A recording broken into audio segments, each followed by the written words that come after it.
All right, we're going to give it a second, make sure that the stream is picking up cleanly and that everything looks to be functioning normally.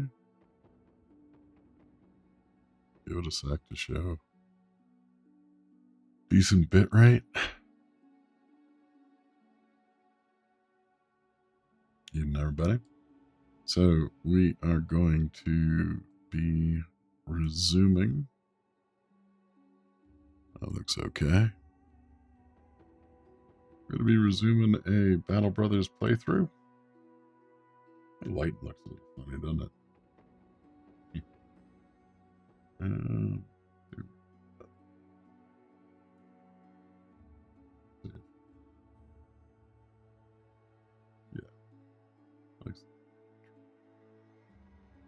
Go with that. All right. Well, welcome back, everybody. We are coming back to a Battle Brothers Legends and PTR modded version of a Deserter's Origin playthrough. It'll be the third episode. The first one, we had a bit of a hitch. We had a tough start and had to die about an hour in, I think it was. So we're going to resume with the Black Company here. It's day 15, Veteran Iron Man. We are modeling this after the books about the Black Company, which are some that I've been turned on to recently by looking for stuff to read after finishing all the Joe Abercrombie stuff, which are well done, grim, dark fantasy set of books that I would highly recommend to just about anybody that's probably a fan of Battle Brothers would be a fan of Abercrombie. Glenn Cook is the author of Black Company, and I'm finding it to be kind of similar. We've been growing out the company. We're naming the characters after similar characters to those in Black Company. We have Goblin Elmo, One Eye, Ergben. He hasn't, I think he survived a battle at this point, or he may be new. Yeah, he's just level 1, no experience. He doesn't get a company name until the survives a battle. Has been the guidance that I've been working under. That bit rate seems pretty slow, so I'm dropping frames. We'll have to see how that does. Mountain Internet comes with its challenges when it comes to that. We also have Croker, who is really the main character, at least in the book that I've read so far, and Darling as our ranged characters. And we've been doing pretty decent. We're running the PTR mod on top of the Legends mod, so we have a variety of skills across these characters, and it's done some interesting things, I think, to the spread. They might feel a little bit overpowered. I'm not sure. I'm going to have to play some more. Might require turning up the difficulty at some point. This shields up in combination also with Phalanx seems to be a pretty powerful combination so far. That gives you a lot of free shield wall. And might just be a tad overpowered. I'm not sure yet. But it's my first exposure to PTR, so it's just a bit of a learning curve, and I welcome you along to the same. So we have a enemy kingdom here, folks that we likely deserted from, who we escaped from fairly early on. That is the kingdom of Ulbrick. We have now been working a bit with House Harkon and have reached decent relations, I think, with Hammerstead.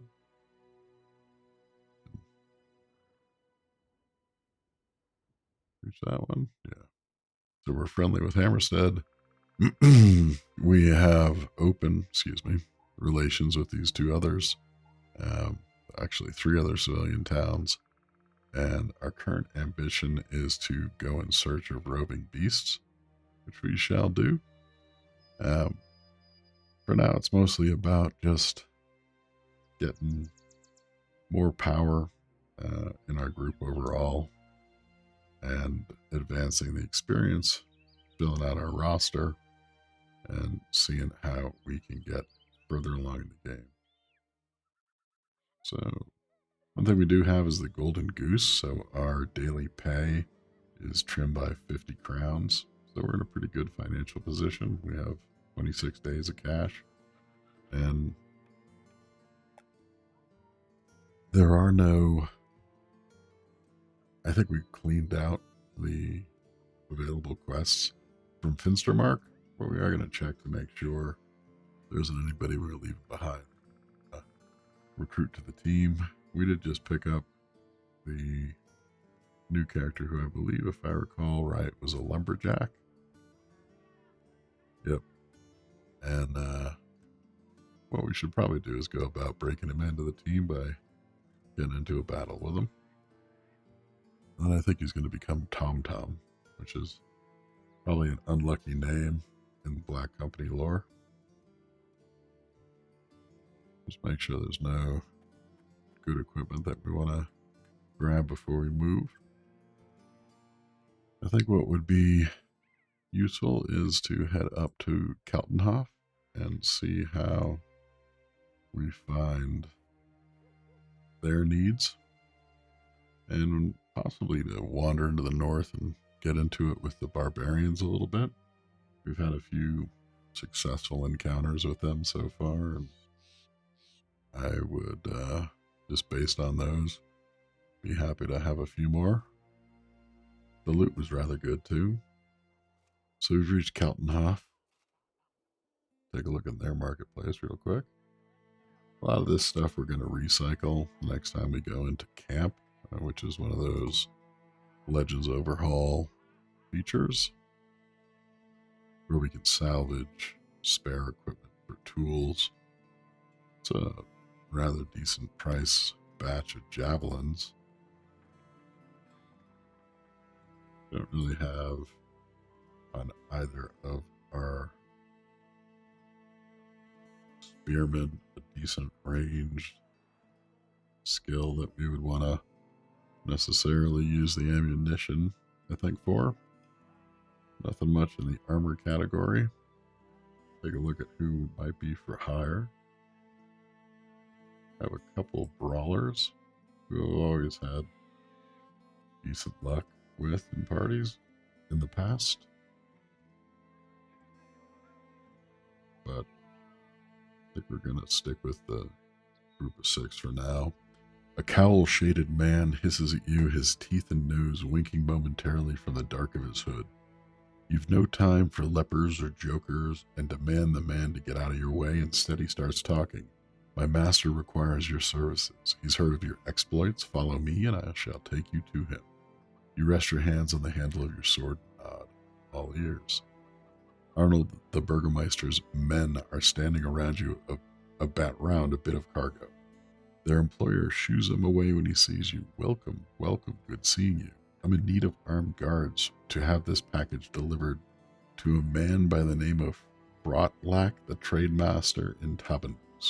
I reckon it's about a day of travel for your company. How interested would you be in doing that for me? How many crowns are we talking? 80 crowns. When the contract is done, we're going to ask for a bit more. He says be reasonable. We're going to accept that contract because we might as well relocate southward to Tabanus to get into some territory that we can explore, because I think we've worked over these towns for the moment as far as available contracts. And there may be more cash to be had down south. Southern League.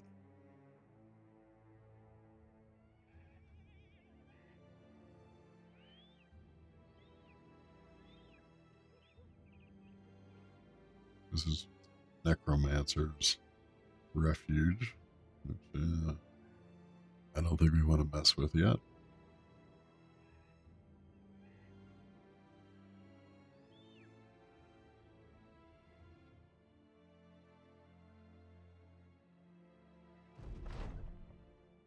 After some looking, a man asks who you're looking for, and when you say Frotliak, the trademaster, he points you towards a nearby paddock where a man is strutting about on a rather opulent-looking horse. You walk on over, and the man rears the steed and asks if that's the cargo Adelad the Burgermeister sent. You nod. Leave it there at your feet, and I'll come get it. You don't, instead asking about your pay. The man sighs and whistles to a bodyguard who hurries over. See to it that the sellsword gets the pay that he deserves. Finally, you put the crate on the ground and make your leave. Made it in just before nightfall. Check out the tavern. To the west, some way in the hills, camping life, we know what to call it. So there's likely a location off in that direction. Let's take a look at the hiring.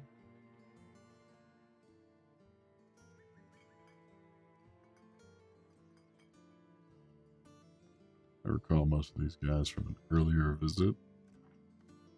Witch Hunter might be interesting. A little expensive, though, for our cash at the moment. Fletcher.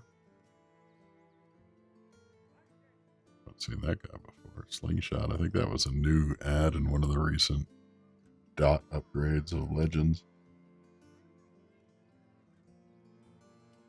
10 to 25, 40, 10. That's a lower level to the sling. 35 to 40.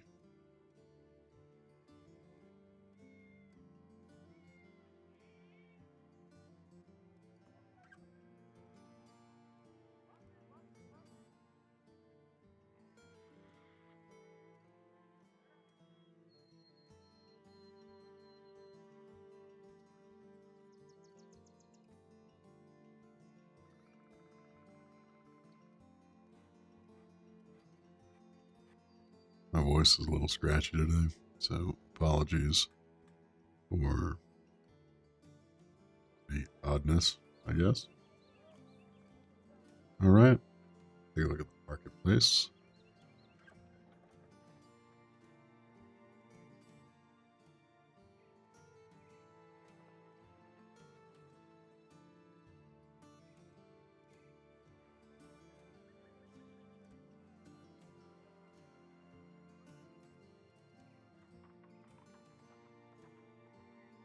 I think generally we are well enough equipped that those aren't that useful.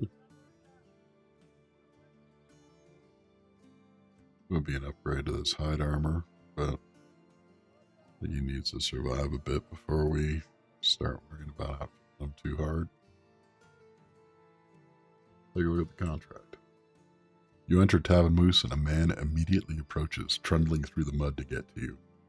He announces himself as someone in the employ of Frotliak the Trademaster, a man of some power in this town, and he, along with the thoughts and monies of others, have decided to seek your services. Frotliak the Trademaster cuts right to the point. I've got a shipment. Well, what it doesn't concern you, it's going to Wolfenstein, and like many folks, I'm worried about brigands on the road. I need you to watch the caravan and make sure it arrives safe and sound in about 2 days. Does that sound like something you might be interested in? 20 crowns are we talking about? Rest assured that what I'm offering now is a fine prize for your work. You'll be paid 390 crowns when the contract is done. You need to be paid more. Let me make the following offer. It's 430 crowns when the contract is done. I accept that offer, but it's 2 days to the west. Some time to think about that, mainly because we haven't been very far west, but there's a whole bunch of folks that don't like us that way. And I don't recall. So Wolfenstein isn't on the list of people that are hostile to us. And I suppose the question would be, is how do we get there? Whether or not that's worth the risk. Because if we have to run the gauntlet of these towns here, Lorestead and Hammerwald, it's likely we won't make it through. But if we don't, I think that's too much of a risk. We just don't know the path. I think we need to scout.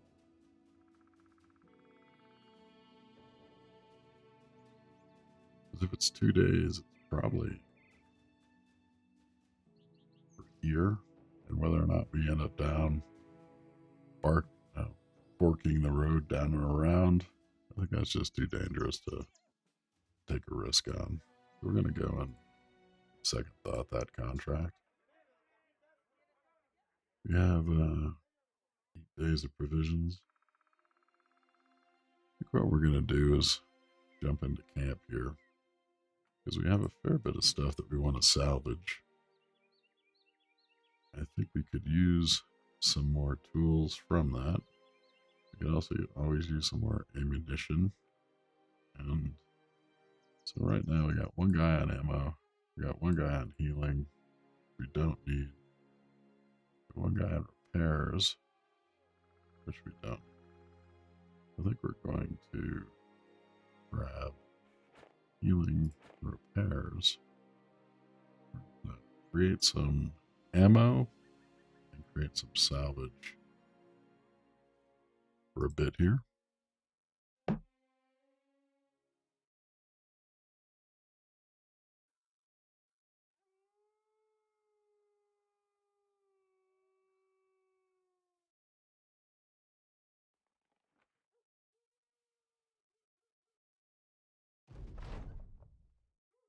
So we created 8 units of ammo and the same of tools. Quick look at our stash and reorganize it a bit. And get moving. I prefer to scout out this direction first, as opposed to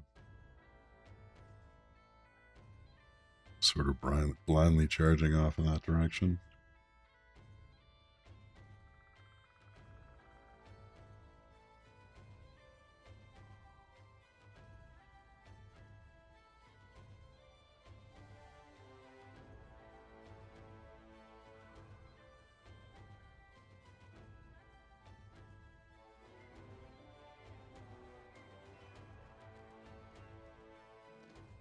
Looks like the direction the road's going, that we may have been too frightened. So we have thugs, a few poachers, and a rabble poacher. We're going to go ahead and take them on. We don't want to fight them in the swamp. Probably get the peasants chipped in. Really don't like fights in the swamp. Out of it.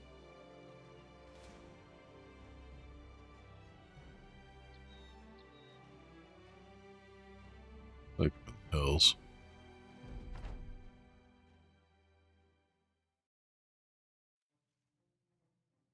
They're out of range.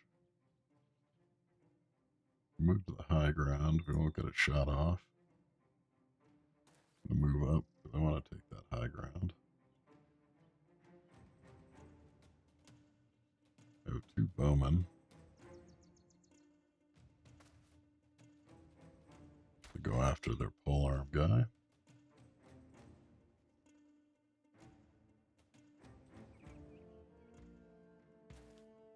Just gonna take a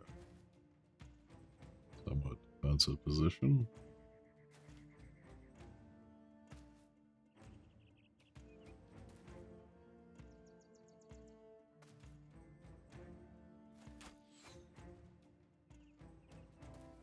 Because we are a bunch of deserters, attract a large number of craven cowards like ourselves. So break rather easily.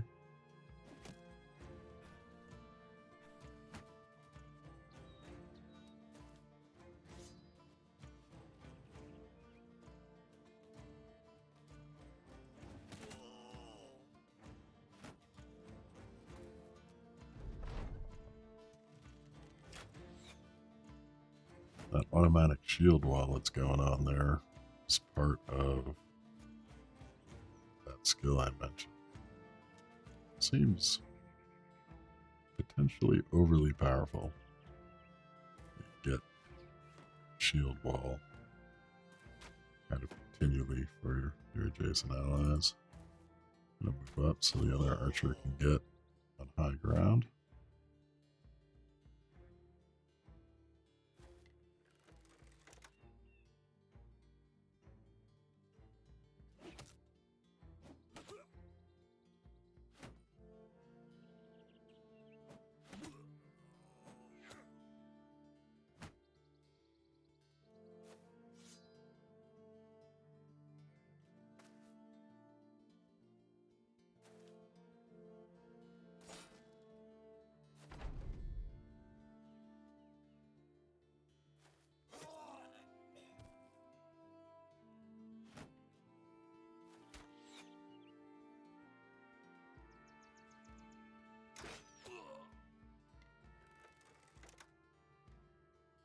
So the archer.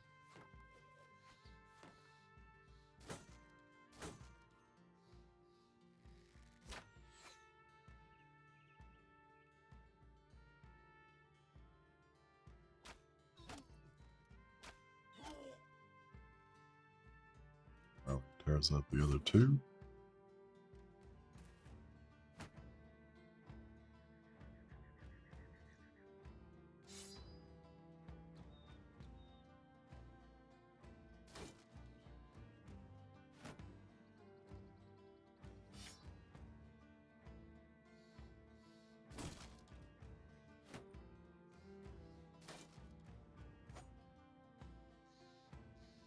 I don't know, like that you have one eye surrounded there, three sides.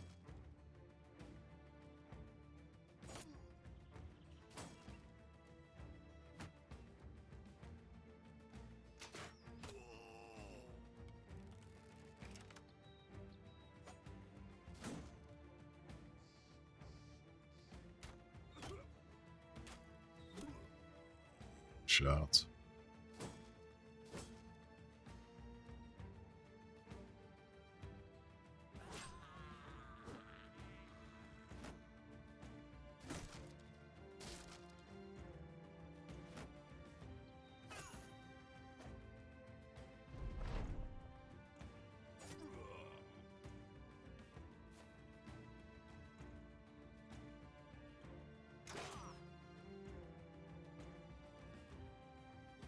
Really no armor to save, so it's not going to be worth switching over to the dagger.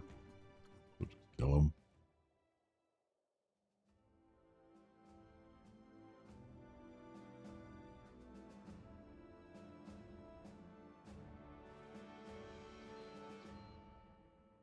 Decent equipment there on the pickup. Double check what my secondary weapons are on these guys. Give him a dagger and switch him for a short sword. Also has some upgrades. Dole Out's a goblin upgraded. Get an idea where we're going to go perk wise.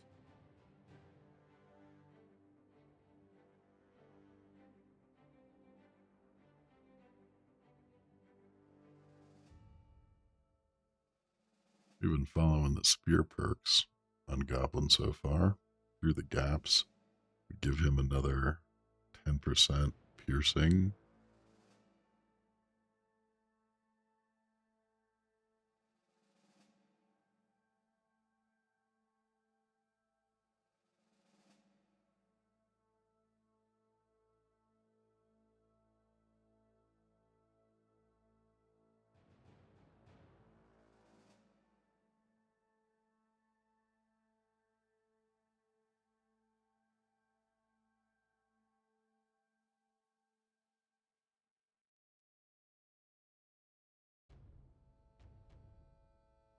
Always like the relentless perk.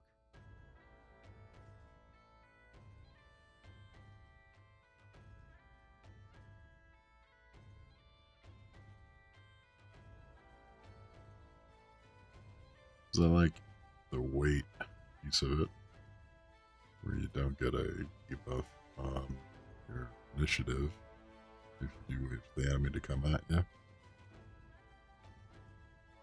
Gonna give him 4 in fatigue.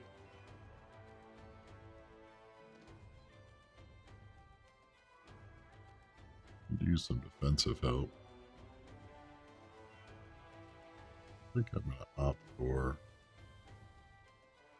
hit points and melee attack.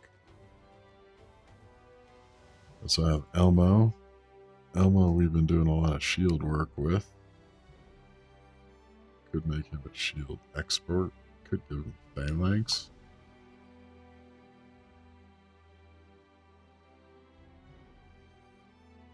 If he's in this current line.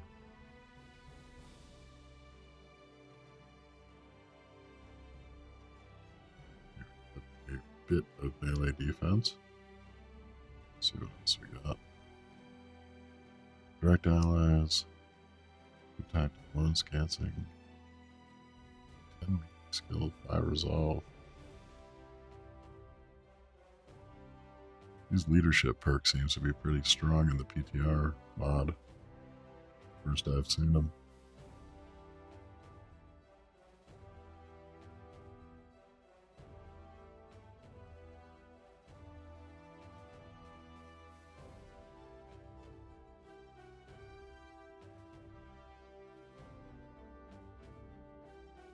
I think we've been doing well with the javelins, so giving him throwing mastery seems like a decent start.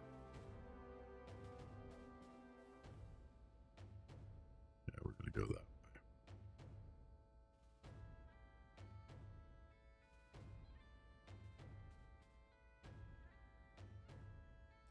Buff his health, his fatigue.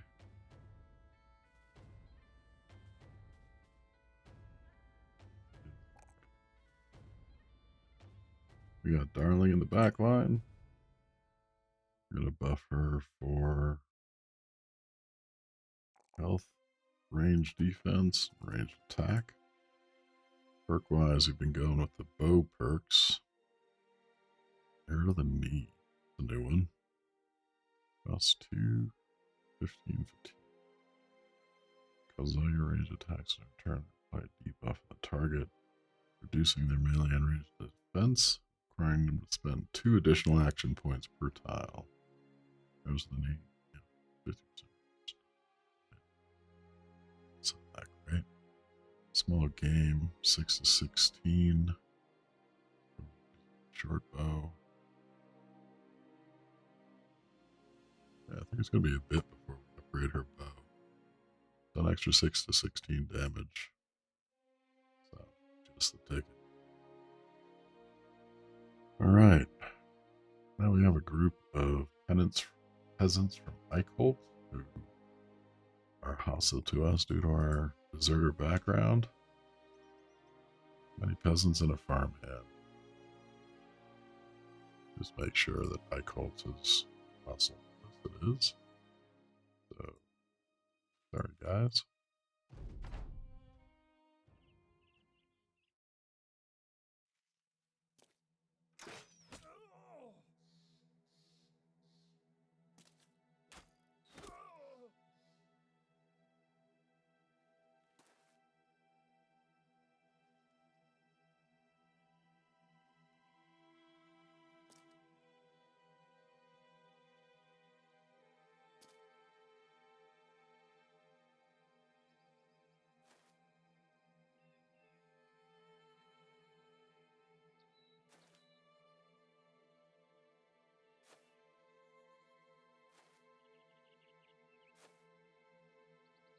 Seem to be a band of floofy-hatted peasants.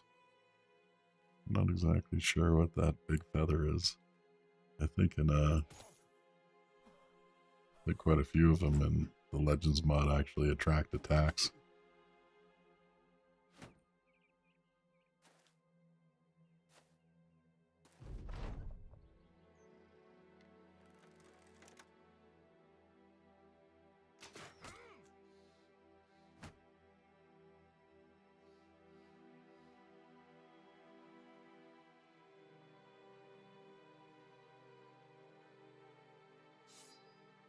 the spear wall.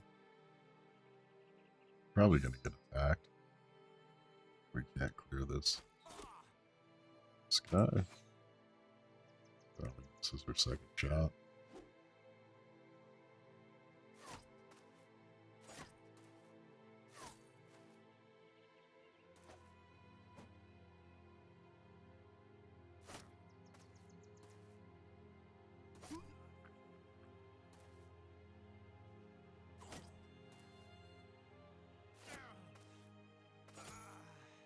Nice spear wall there.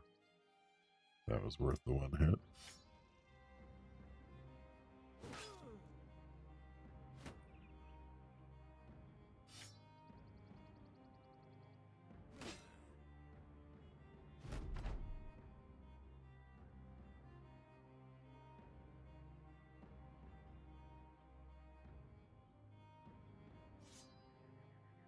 Keep that spear wall going. It was so effective that last time.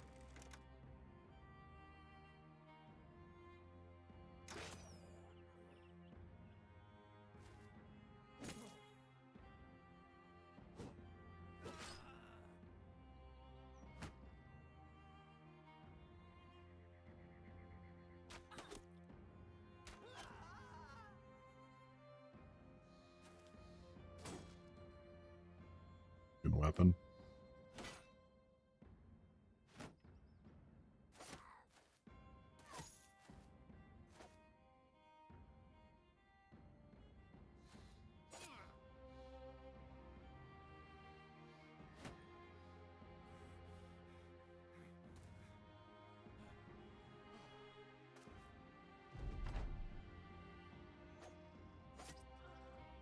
Need to find some dogs.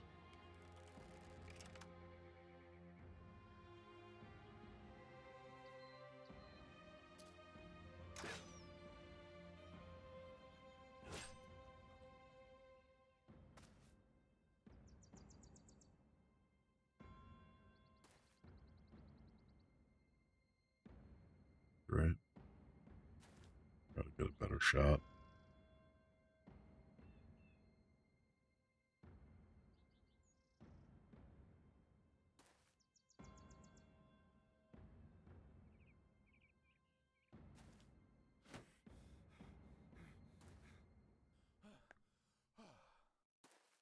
Thinking we're not gonna catch him.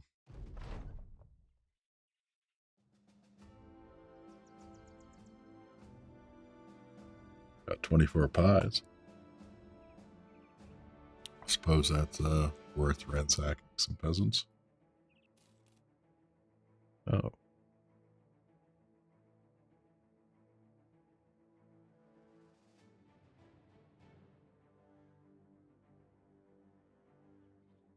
Kind of interested to know. I don't really recall if our reputation goes down when we kill people that are hostile to us, even if they are peasants. You come across a man holding the reins of a lanky horse whose mangy mane has seen better days. The horse has a gray beard forming and it's got dry calcich lips, smacking desperately for water. Seeing you, it's on her ways. Come, come. I have a bet to make for those brave and fast enough to think they'll win it. Curious you ask what the bet is. The man pats the horse, a plume of dust lifting on the pat, and you can see his handprint on the shoulder. Race my horse. Not with another horse, mind you, but your humanly legs. If you lose, you give me 400 crowns. If you win, I'll pay you triple. You up for it? Yeah, it's like a quarter of our cash. No, not a quarter. I don't think we want to risk it. So the road north likely leads to hostile territory, but it might be worthwhile to go and find ourselves a caravan. Keep the finances of the company healthy.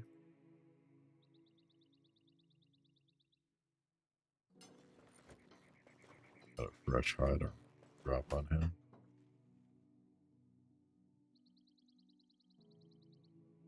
Let's see what we find if we go northward. It's going to get dark, which means we might get tripped up by militia or guards.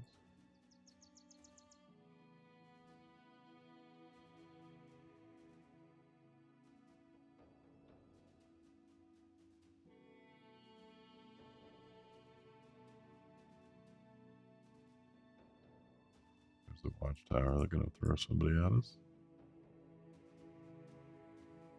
It's really worth most towns.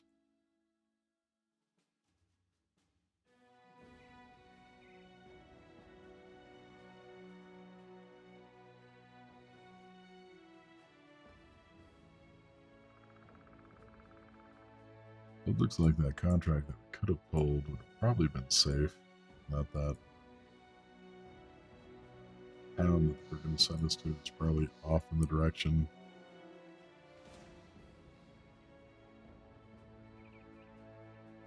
That is more than we are fit to handle.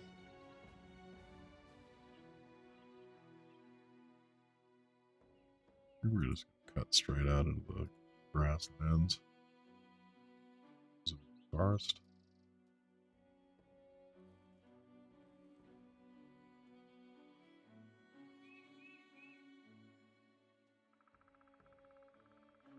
Back behind them. From whence they came. I also have a task to kill beasts, so spending some time off-road a bit isn't a bad idea. Looks like a town's going to be right down here. Going back towards that company might be a bad idea, though. Battle site.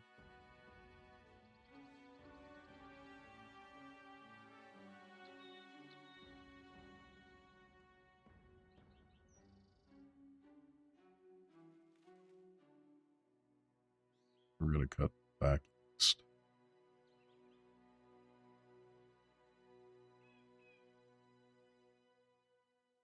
Just seeing that we have more map cleared that way.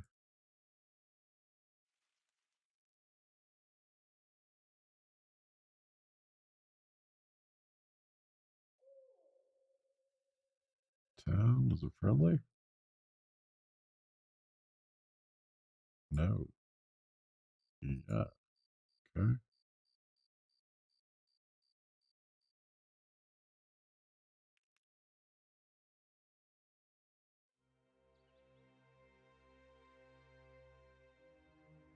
Let's scout out this area, just clear the map a little more. Find out. Have to deal with it. We have to run again.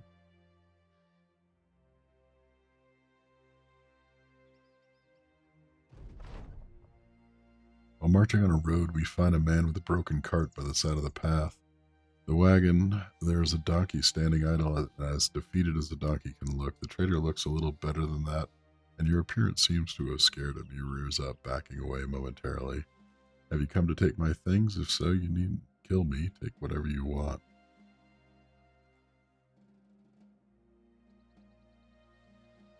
We're going to take everything. You order the men to search the cart and take what they can. Ergbin draws his sword and looks ready to slay the donkey, the animal looking stupidly at its own mortality in the reflection of the blade. The merchant cries out, and you hold your hand out, staying the execution. Leave the draught animal where it stands. The trader offers meager thanks as a line of your men walk behind him, his very goods in their hands. We grain bread, and we get a decrease in reputation.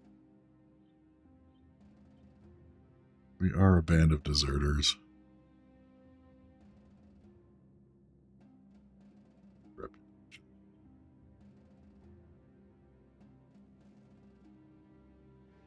Cowards. Cravens. Peasant killers. I'm going to really just take these guys down. Hope pick up a little bit of food.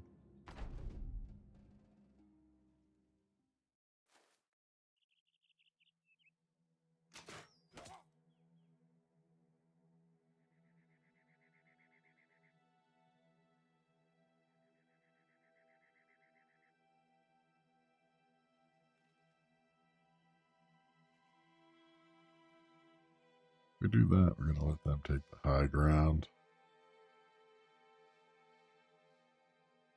Not sure it's going to greatly matter.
It's 3 missed shield bashes trying to get that guy off that hill.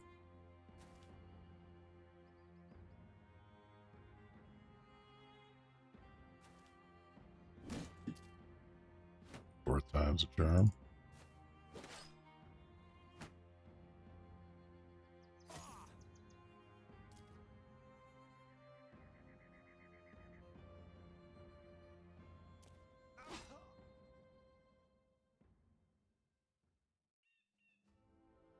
Took a bit of damage.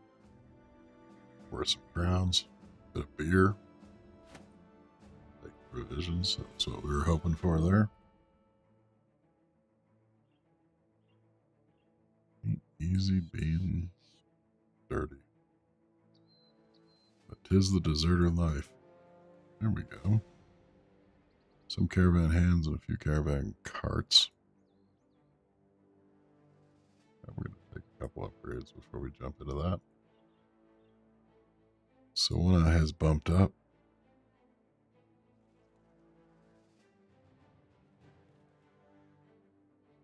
I think we're going to give one eye sword mastery.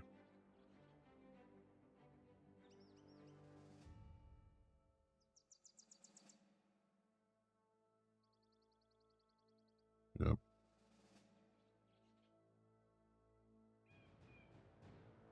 We're going to bump him on fatigue.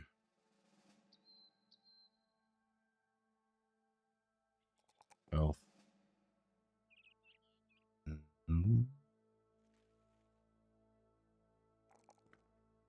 Resolve. Cover from being craven. Bergman gets his first level. That means that we're going to give him company name from the books. He's become Tom Tom. See what his perks are. So he's a lumberjack.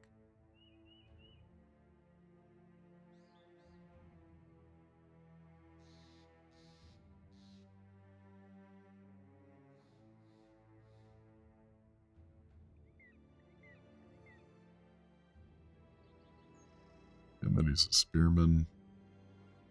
5 melee defense from every adjacent ally holding a shield in melee.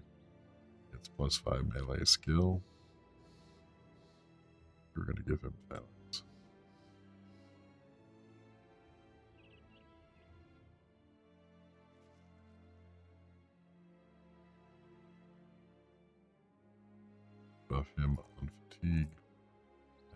defense, attack.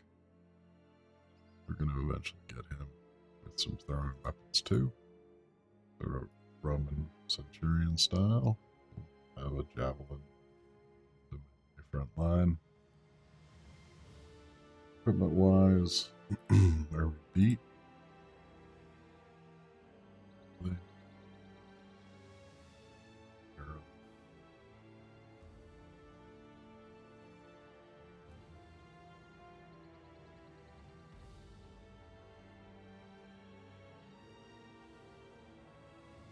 Caravan.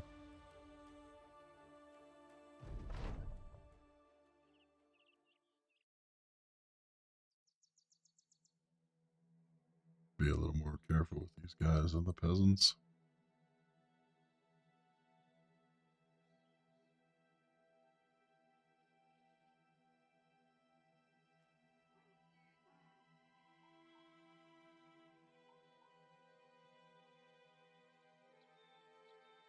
Don't have anybody ranged or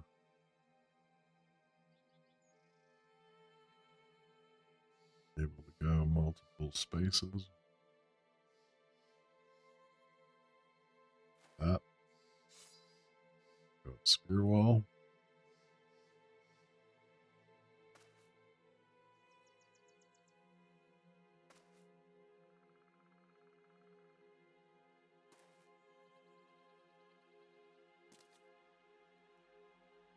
That spear wall is more for that second turn because as deserters we get that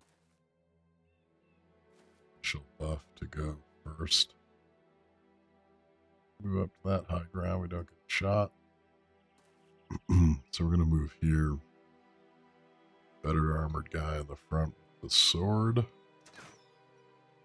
Miss. 2 more shots at him. Auspicious.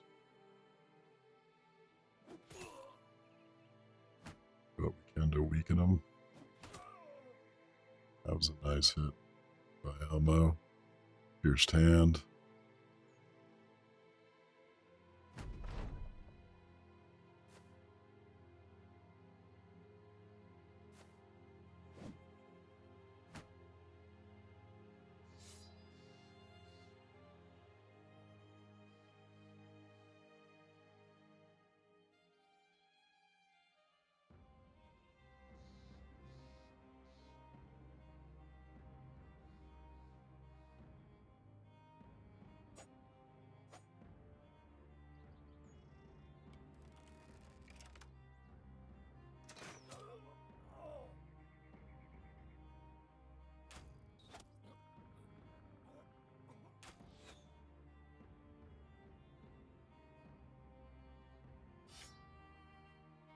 Over the arming sword.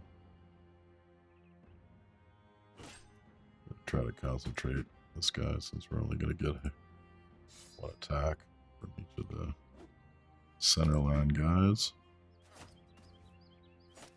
Interesting, his animation didn't do the spear wall. I was confused by that before.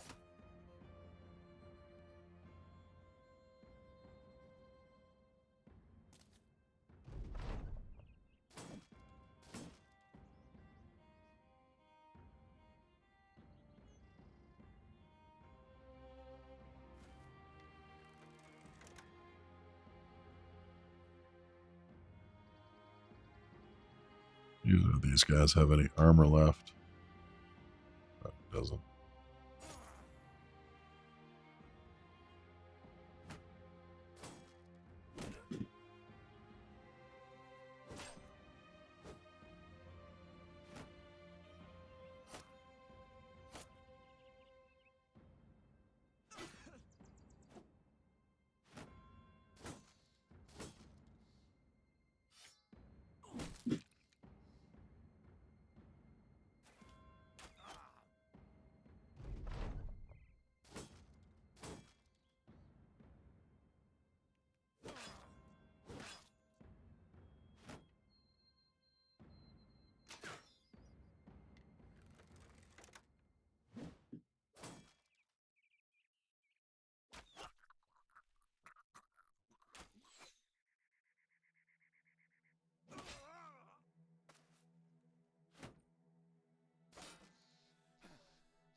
Run down the last guy.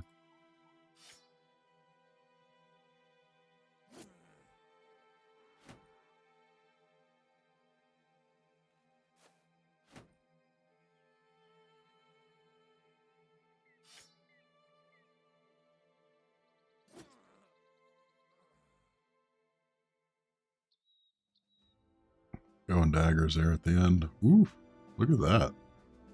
All right. Wow.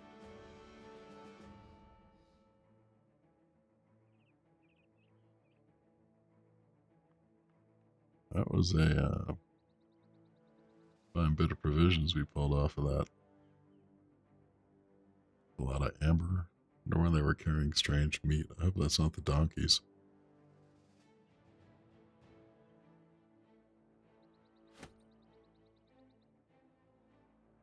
We've run out of space. I think we have. Dang it. Did I get rid of one? Yeah. I'd rather take the armor. Grab your club and go to the buckler.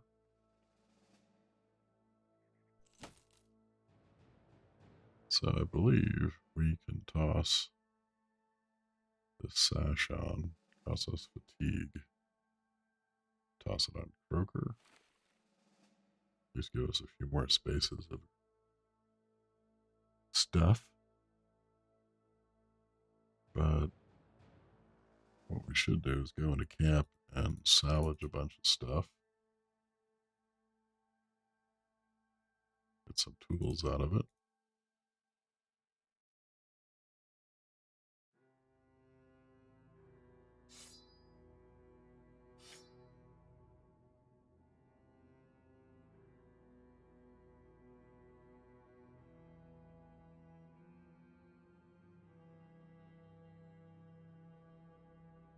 Also picked up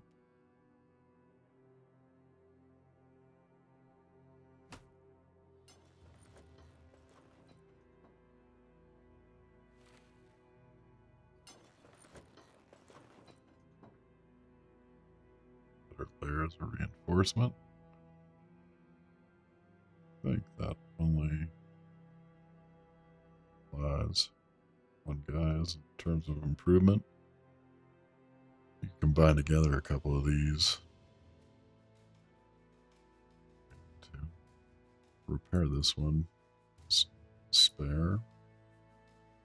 We really should just take camp and recycle all this stuff.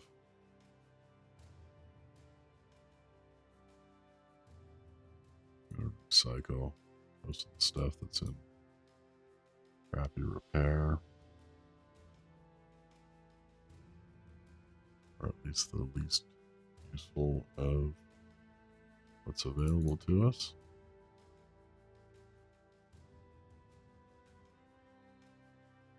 Sell that amber somewhere. We're going to continue on until at least nightfall and hope we find a town, which it looks like we just did. It's probably not friendly, being that this caravan's coming right out of it.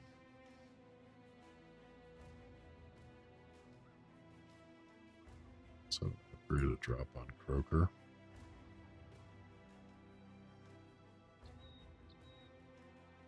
See what we're going to do for him, attack-wise. Do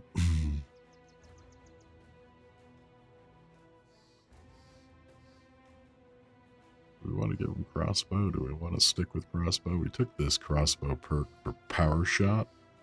That gives us a 50% stagger. That would lead us to think that there's a commitment to crossbow that we should work with.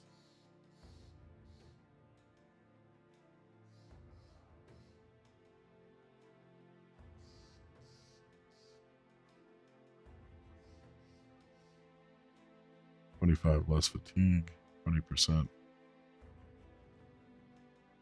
of damage ignores armor. Nice buff.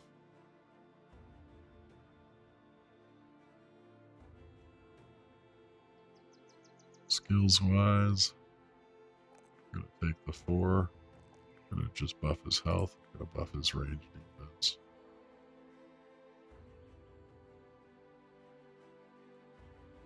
Right. We could take that next supply cart, but we don't really have the room to put anything. So, does it make sense? Probably not. I'm surprised that this empire occupies like this much vertical map, because it only had a few. 2, 3, 4, 5 pounds. We've uncovered quite a few of them. So what could that be down there? Let's see. So we have Eichholz,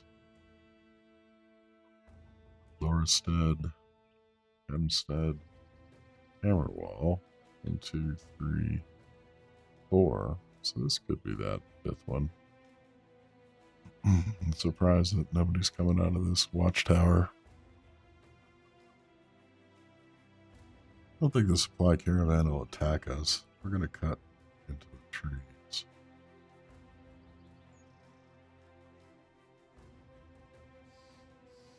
It had many mercenaries too. Yeah, would kick their ass. See what we got. See what we got. Yep, Ursheim. All right.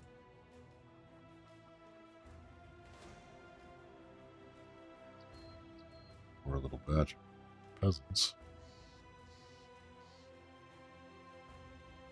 So, what's our reputation looking like? Still neutral.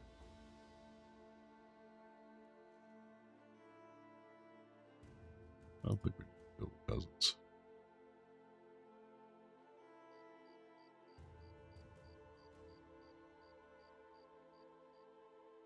Oop. The town? Friendly? Friendly? Hard to tell. No, not friendly. Dang it. That is a very vertical little kingdom. Can we kick these? I don't think we can kick these guys' ass. Just too many. Can we let your peasants live?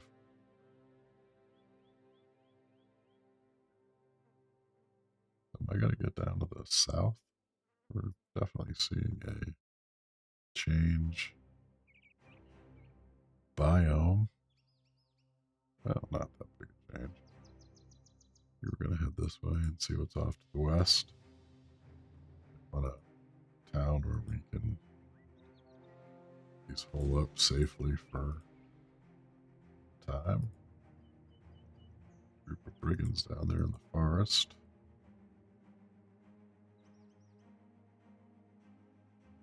Until we unload our loot. I'm sure we can kill anyone for fun.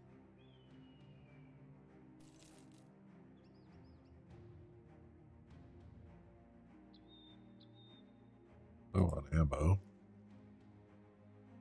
We're going to end up in one of the southern cities. And that's, we're going to have to go through all out enemy territory to get back north. Brigands. Thugs, a poacher, and some rabble poachers. Yep, we're going to end up in the southern land.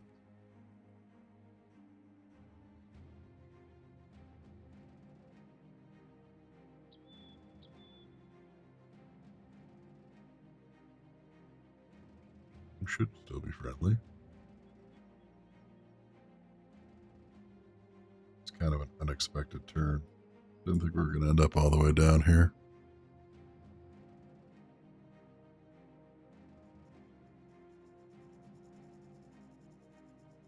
We're in Karakan.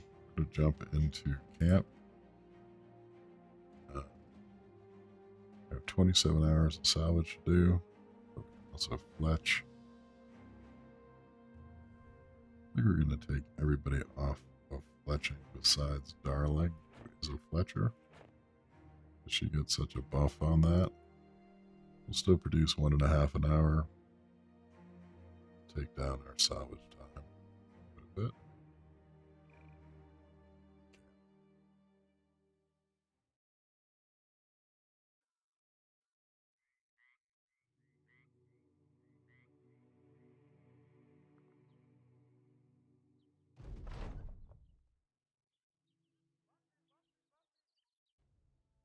Got a little bit done. Is this the arena? Yep. If you've watched any of my other playthroughs, you know the arena has not necessarily treated me well. I think the most recent Legends mods have also played around with the balance of the arena. A little hesitant to sacrifice any of my characters to it. We have an Alchemist Weaponsmith. Let's take a look at the marketplace. They give us a good price on our amber.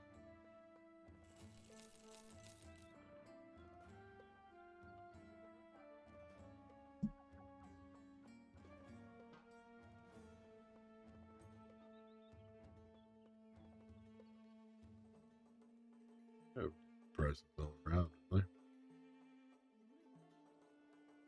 We could buy tools fairly expensive. We could buy ammo fairly expensive.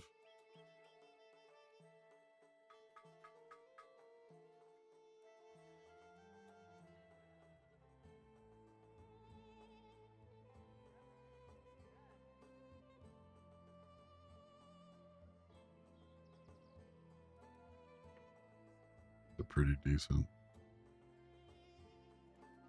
44.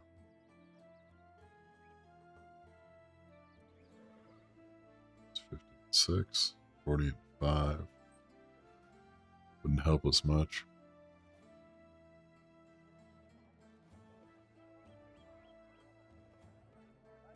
I think we have enough tools that we're just going to try to sell off our excess here.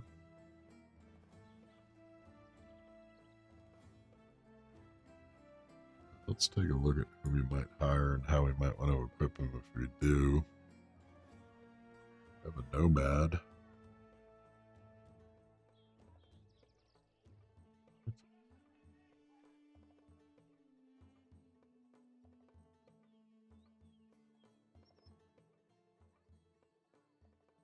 Dervish.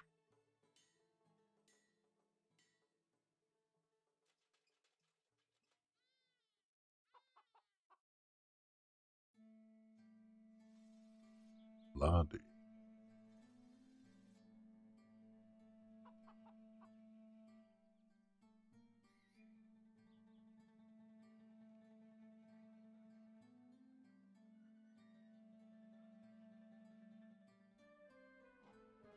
That's funny.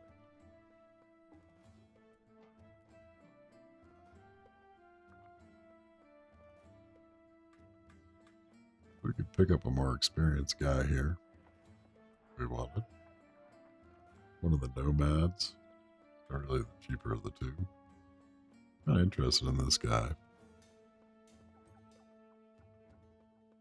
It's like, I guess Malade is the Arabic version of like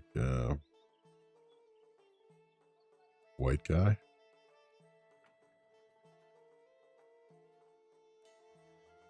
Which I should know because I'm more than half Arab, but I do not.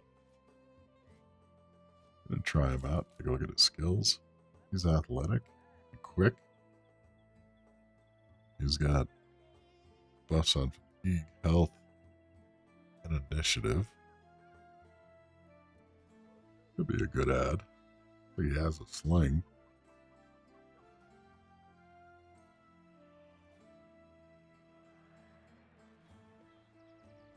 I'm interested in this dervish too. I think between all the stuff we gotta sell, trying him out is not a big thing. So he's craven. He'd fit right in with the rest of us. Quick and tough. Has good range skill, fatigue, and resolve.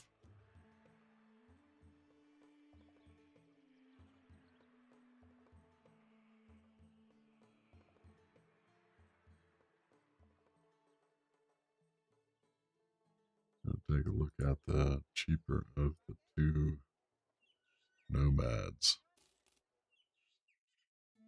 Bloodthirsty, pessimist, lucky, with buffs on resolve, fatigue, and melee defense.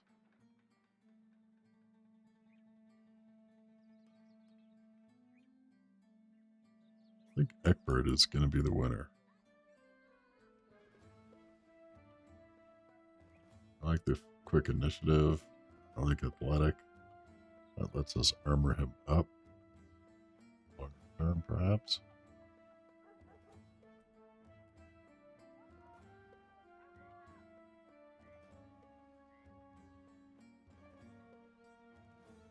I think what I'd like to do here is get him a pole arm that he can level up a bit at the back behind the spear wall. Yeah. Welcome to the party. Yeah, we go. He's got decent both attack and range.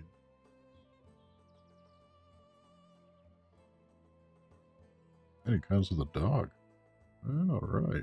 Thank you. I'm saying I wanted a dog.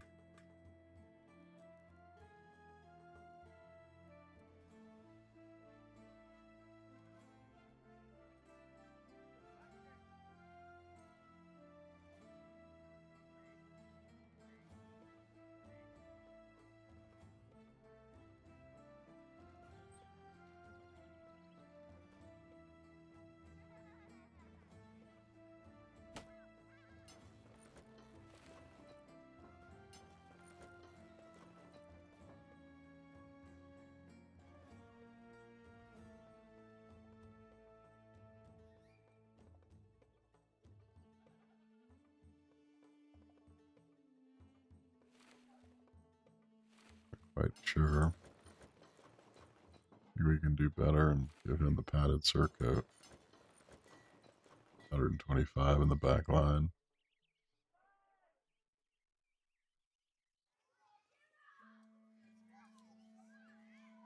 If there's a pole arm that we can afford, give him a wharf work. Yeah, that lines up with his perk tree. He's got bow perks.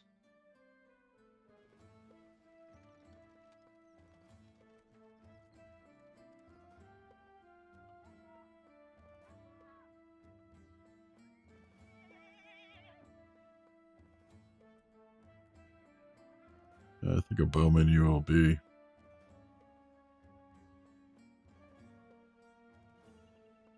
So instead,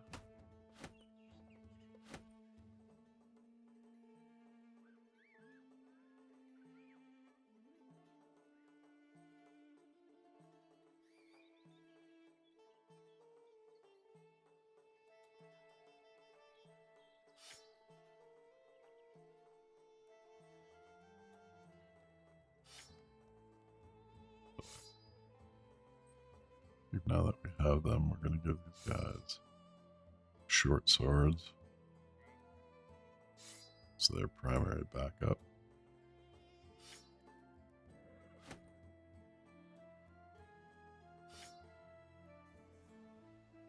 And we get Brawler the War Dog.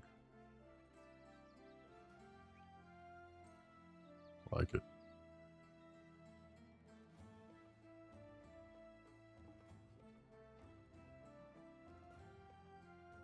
Alright.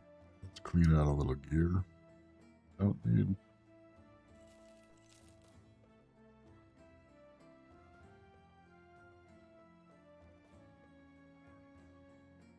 You know, might be more effective is to give him this militia glaive. Go. Goes two-handed. Would probably be the same for all of them in the end.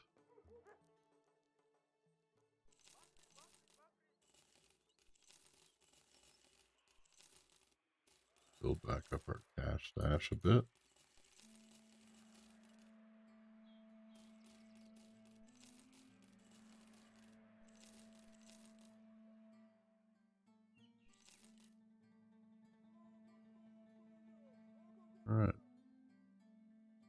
could use is some ammunition, but that's awfully expensive. Let's see if we can run a contract for them. Let's see what we have to offer.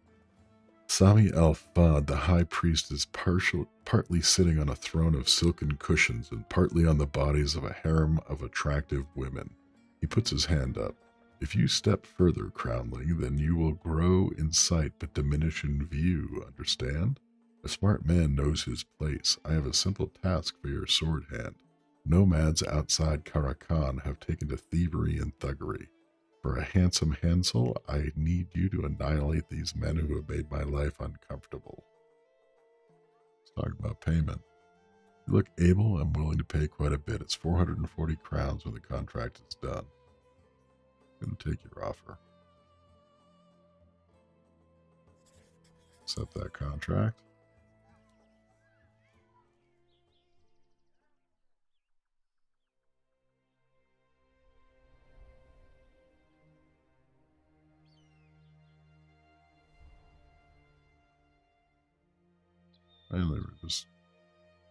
I'm mainly thinking we can just improve our prices with these folks.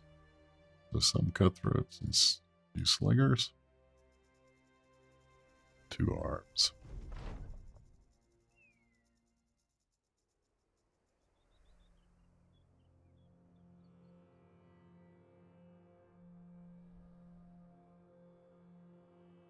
See if they'll move forward on us. Darling, the range because of her buff. So let's see if they advance. Get better shots. They may not. Slingers, they do.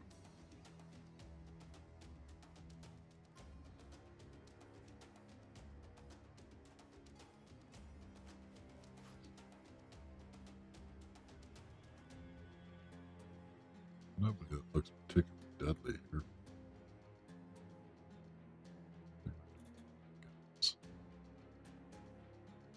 Bottom here because they're likely to try to flank around. First.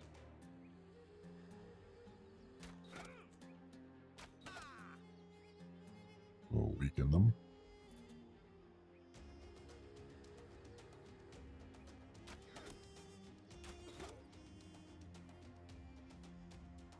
First gets his first 2 shots.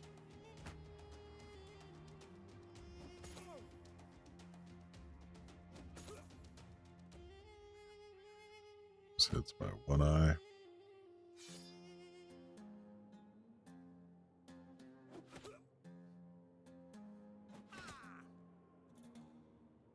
That was a pretty good culling of their front line as far as capability.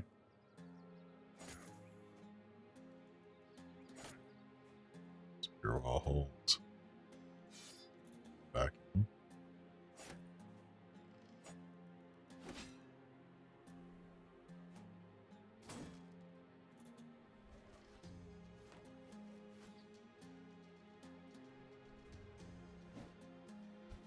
Guys are such chickens.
Nearly no damage. Nice battle.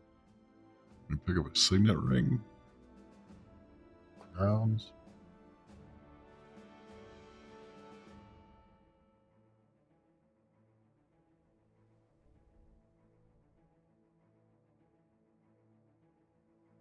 Yeah, those armor pieces might be useful too.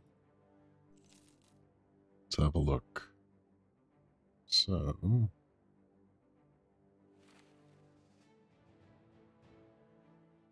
perhaps not worth much of nothing. It's 30.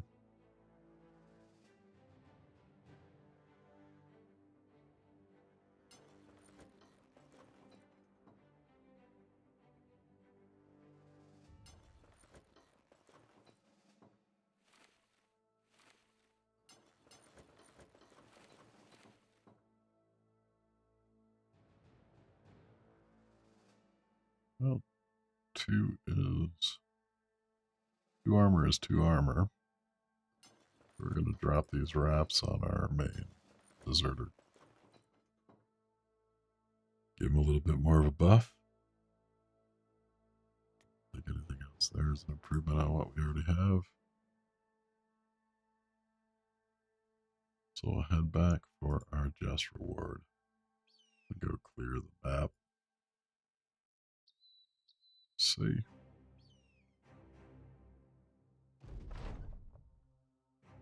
Ever the downer goblin mopes around, wallowing in victory as good as any pissy pessimist could. He throws a dismissive hand out. We've tasted victory, and what of it? Our victory was their defeat, so it very well may be that one day someone else's victory is going to come at our expense, don't you see? Let's not put the cart in front of the horse, lest the shadows of morrow sneak up upon us whilst we bask in this supposedly glorious light. A few sellswords tell him to stop being such a prick, but his burnt realism tempers the zeal of others. Worst part about pessimists is that they're usually right. So that just like negatively bop everybody's morale. Just goblin. Yeah. I don't know. It's like it kind of spread randomly in the party.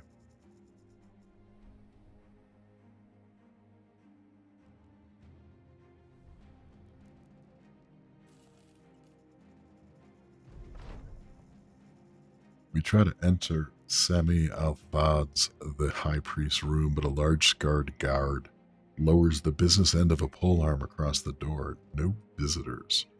You state that you have business with the visor. The guard shakes his head. A servant comes up behind you and puts a satchel in your arms and then departs just as fast. The guard returns the polearm to his sides. Your trivialities with the visor concluded when you first departed his presence. You are not to poison his mood any further. Leave now before you poison mine. We gain 440 crowns. Huracan no longer has ambush trades routes. It should do what we were hoping, which is improve the cost of a few things here. Let's see. I'm going to finish cigar.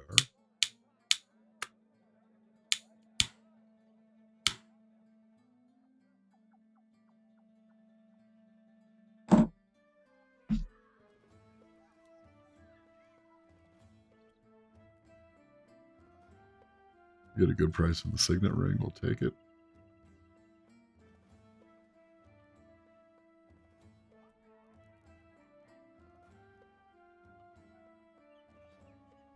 You're going to sell off.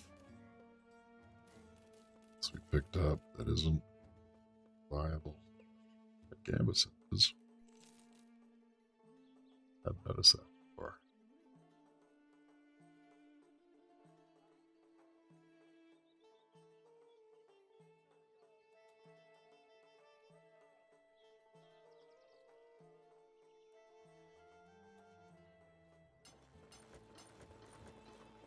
Yeah, he only was running a padded surcoat underneath.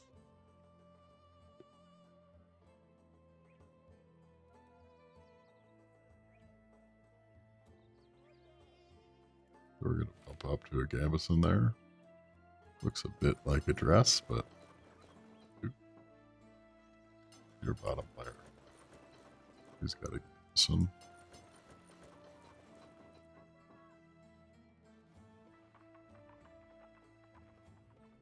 Padded surcoat. Padded surcoat. Some crimson.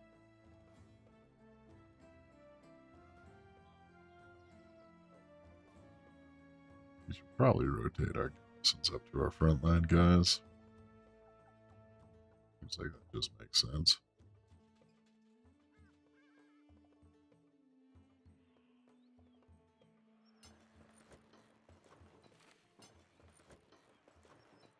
Probably should give them the mail too.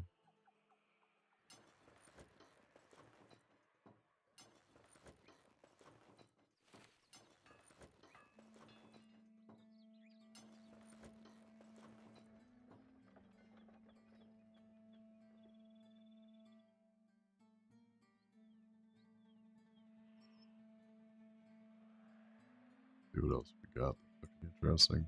Our cache is nicely built up. We're definitely out of ammunition.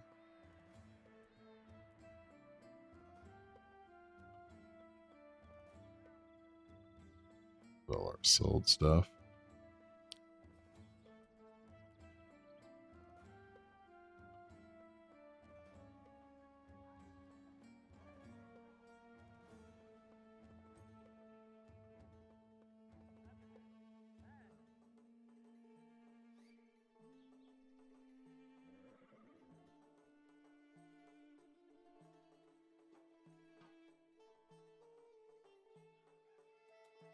Our padded shirt's a nice buff.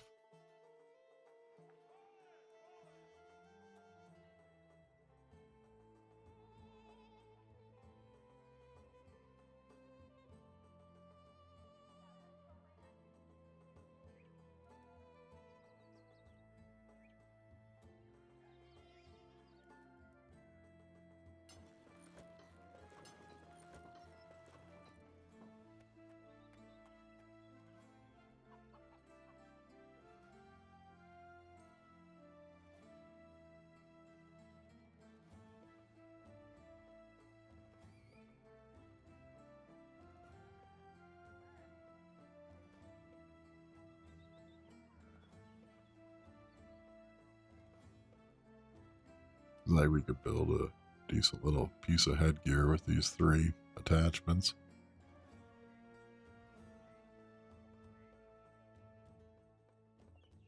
$65, $105, $115.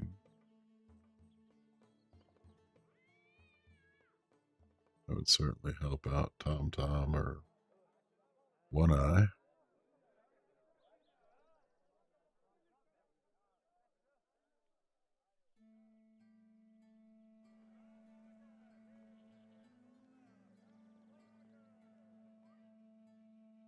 We could both use the turbines.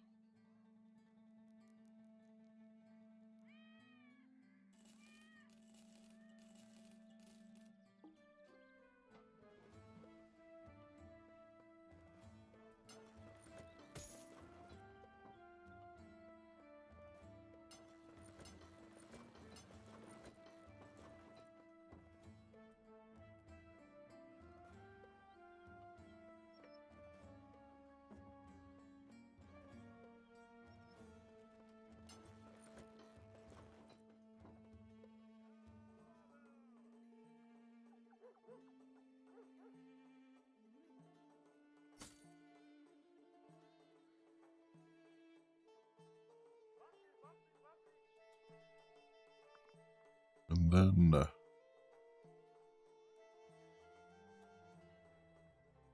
Southern patterned shirt is a nice little bump.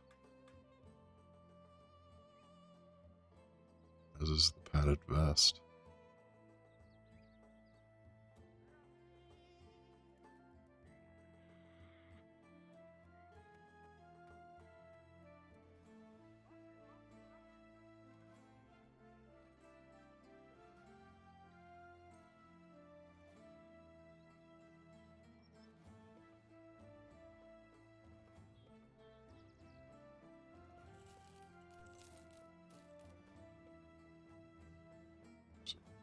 spread that out. So these guys put on these.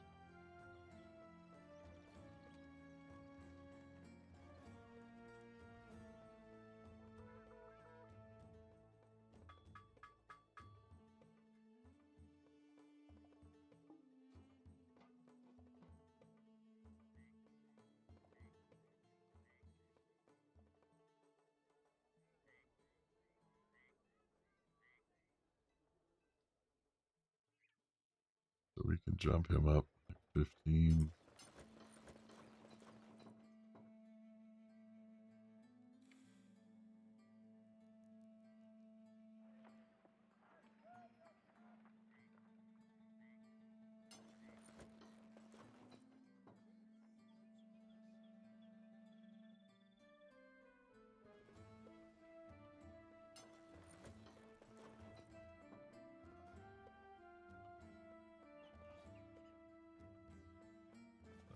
Are a fairly well armored bunch of gents.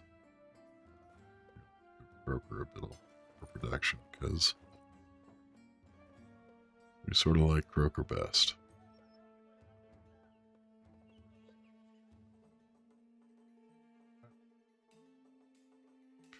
Fairly solidly buffed for our trip to the south. There are no more contracts. I could have sworn there's a 2-star that's expired. Now let's take a look at the Weaponsmith just in case.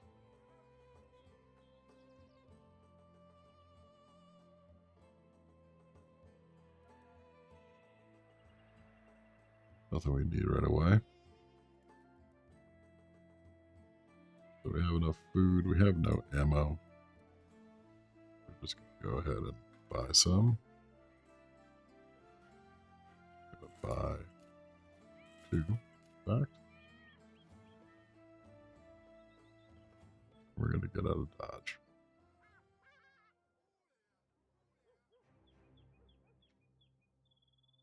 To do that, we have to run through enemy territory to get up north. Looks like the road bridges here. There's another southern kingdom in this direction. We can cut across the plains here, or the desert, which could be mildly dangerous depending on the beasts. We also have an ambition to kill beasts. So, let's see how we do.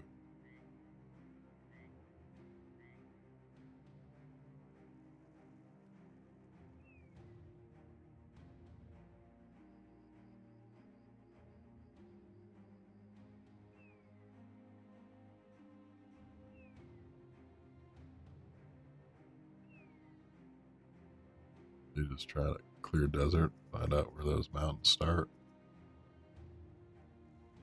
Clear map.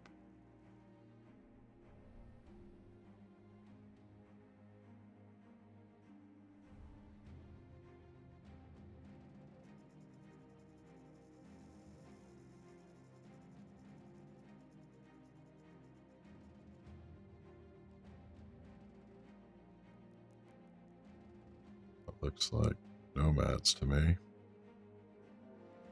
Brigands. A lot of brigand thugs. Poacher, a war dog. 14 and 7. They want to come for us.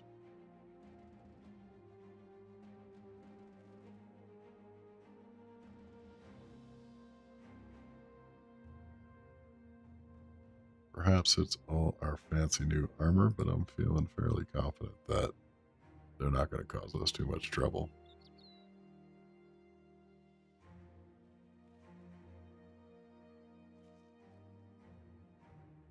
But come at us, boys.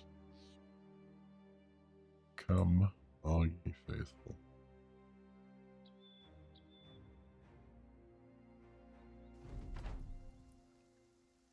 We get the high ground. That's nice. So they have one bowman. This guy with the Goosendang, I think that's called. I don't think we should have a terrible amount of trouble here. Darling can reach the poacher, but he's shielded by his other thugs.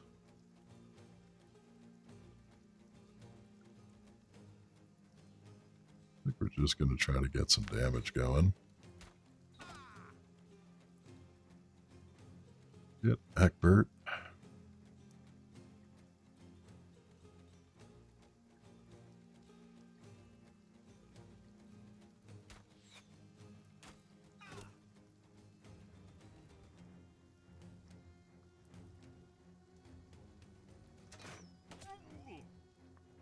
Really just trying to spread some damage.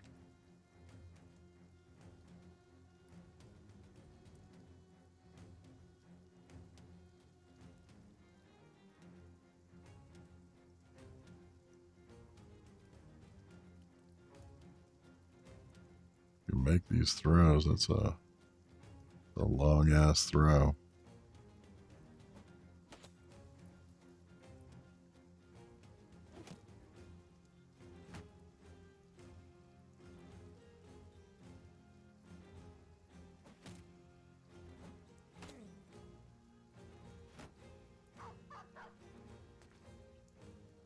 Should have spearwalled.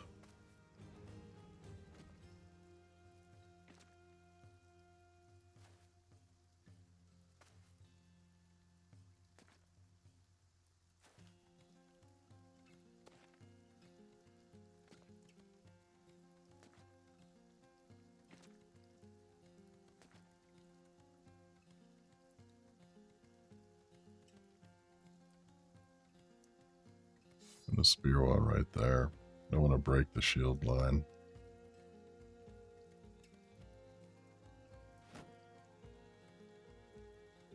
Try to bash the dog. Doesn't work.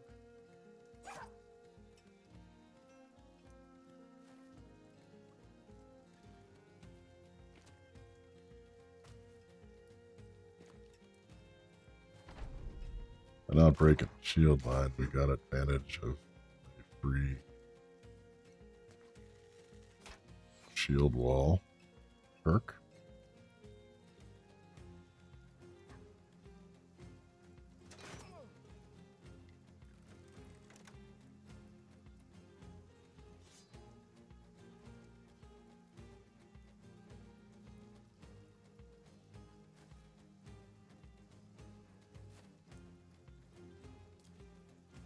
Flank us. Gotta clear that guy, so we might get another round of javelin throwing.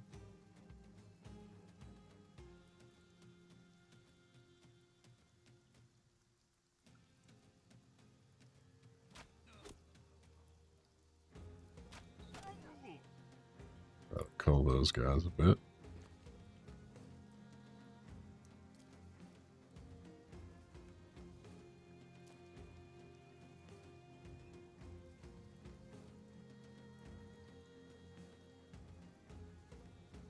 Try a knockback. That didn't work, and switch. Same knockback.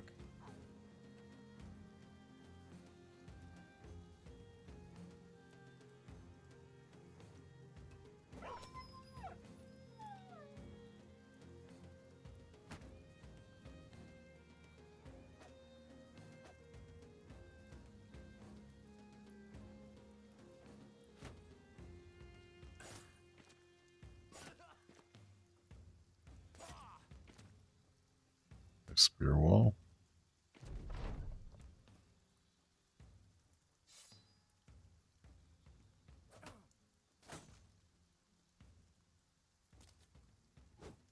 Here's a militia glaive. Could be a bit of trouble.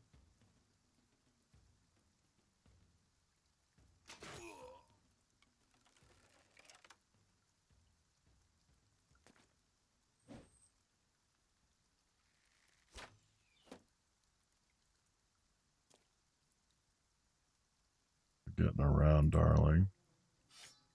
Switch her over to sword. Or riposte.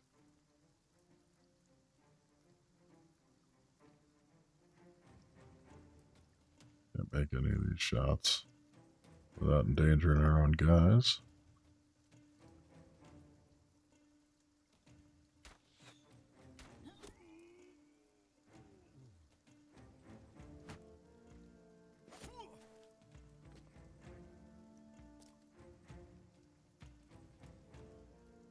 Gonna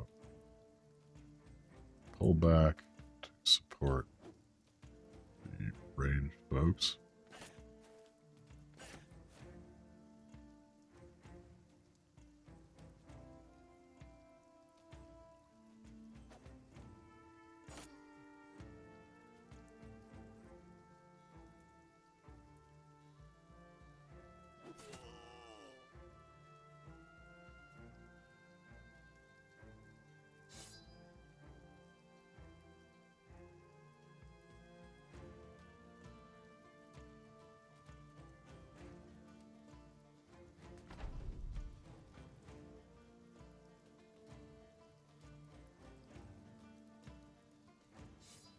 Draw has been working. We're not going to break what fix what isn't broken.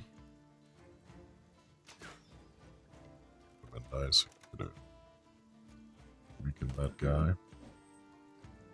Good Tom could be in trouble. Nice. Our post worked out there.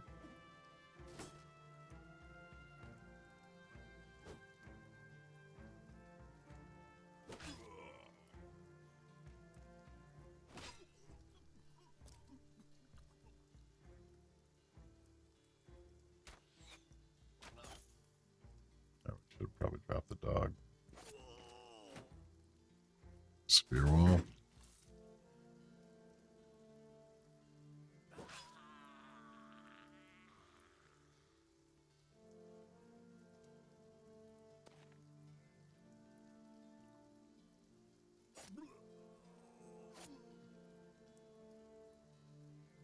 I had an advantage for a moment there.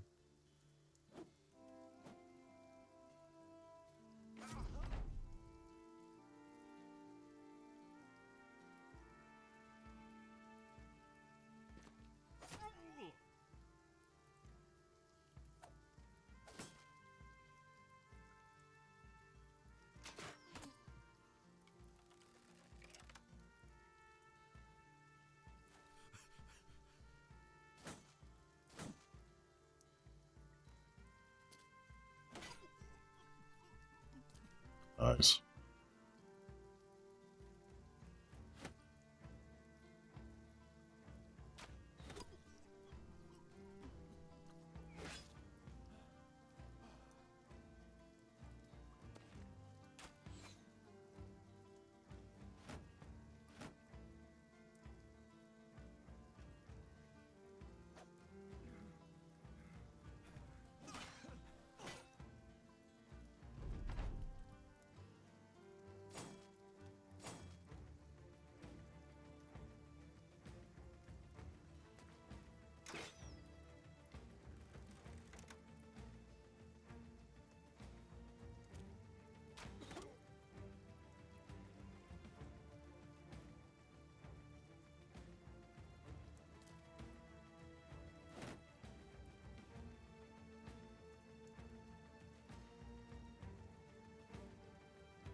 That last guy just broke. Yeah.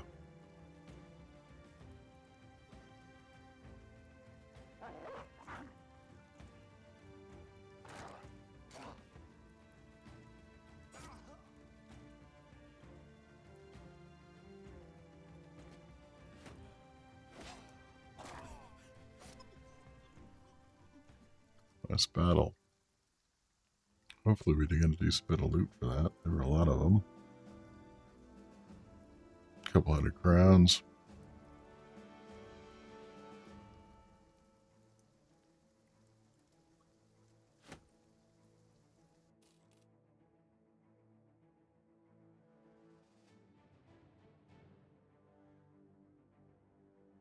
Go ahead and put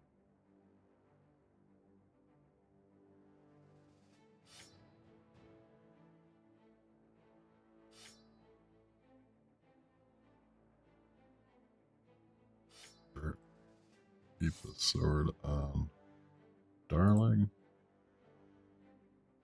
Eckford has now hit level 2. We're going to give him a Militia Glaive. And Croker Darling, sometime One Eye, Come Goblin.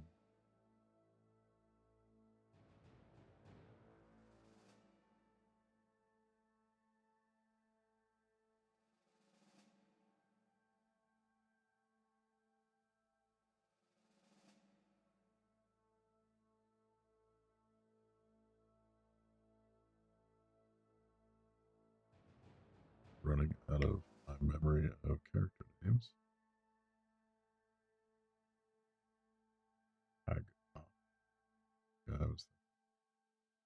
So he officially gets a Black Company name.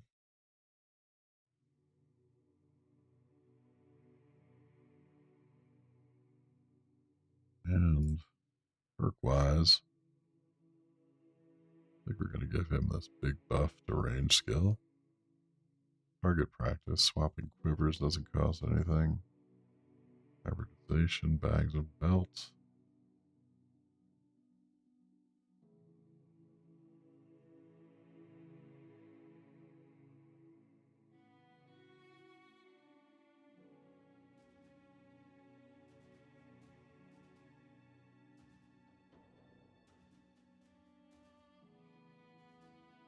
We're going to buff his range defense, his initiative, his fatigue.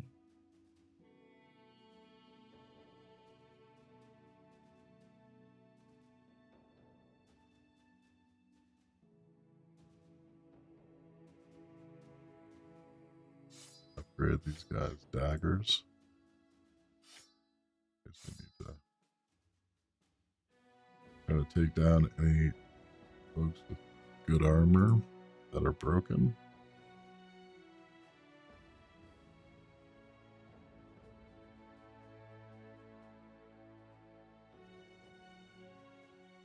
Tom is also leveled up. Take a look at his perks first. So he's not really a spearman. Since he's a lumberjack, he's more of an axeman.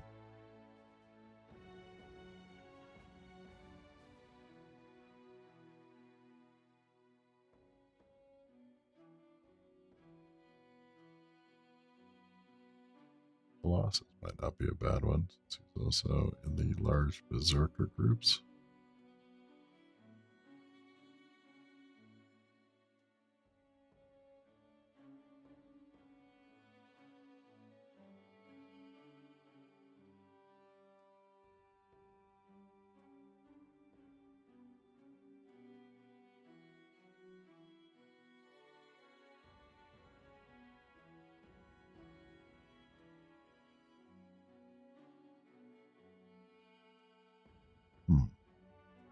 What to do.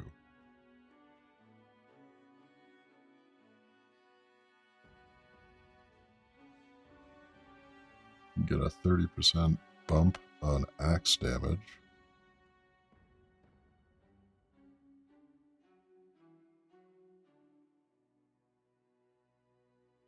Have a spare axe.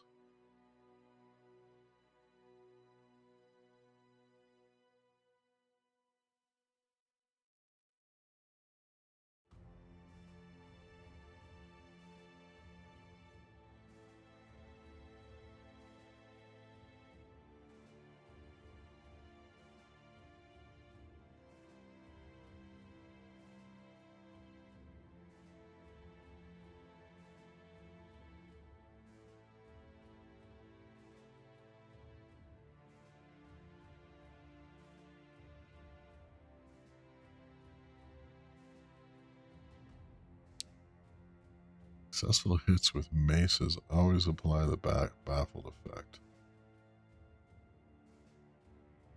Have any maces, but get one.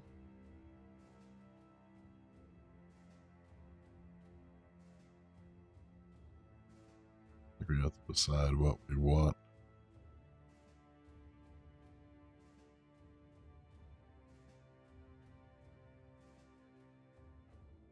Go for it. Continues to survive.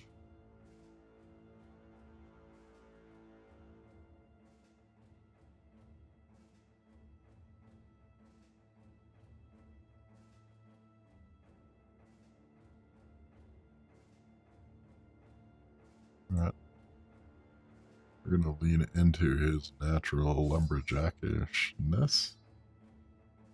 Put an axe on him.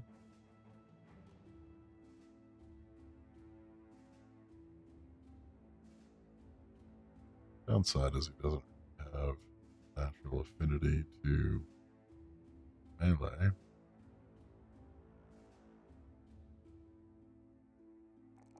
A buff. His melee attack, his ranged attack, his melee defense.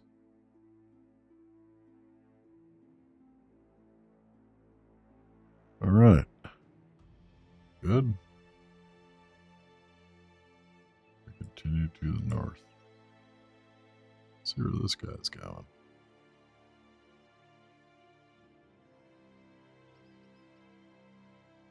Just get a little more map while we're at it.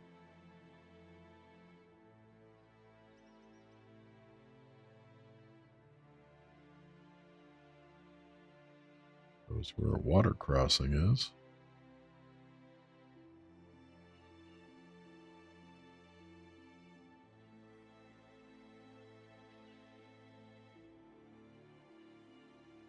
Follow them across. Rather not fight the swamp.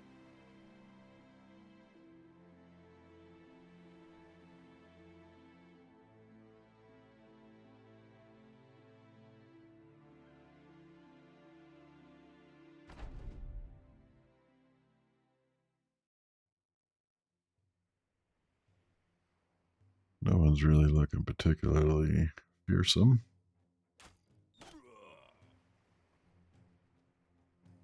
Pierced his leg muscles.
Spear wall is being affected.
Pretty clean victory.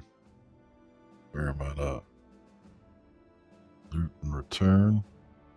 Nothing all that special. I think we're going to give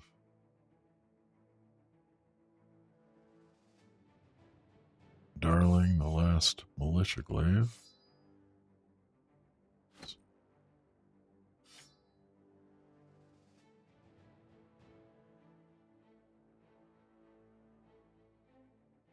Hagop jumped another level. Take a look at his perks. Got Poacher's Arm.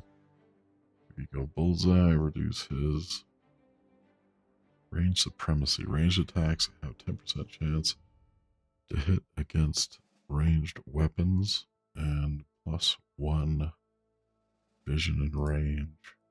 Take it. Yeah. We're going to buff him on ranged attack. Buff him on ranged defense.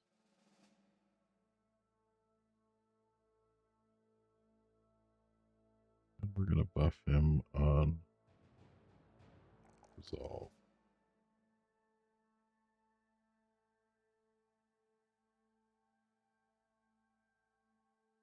All right. Not bad, not bad.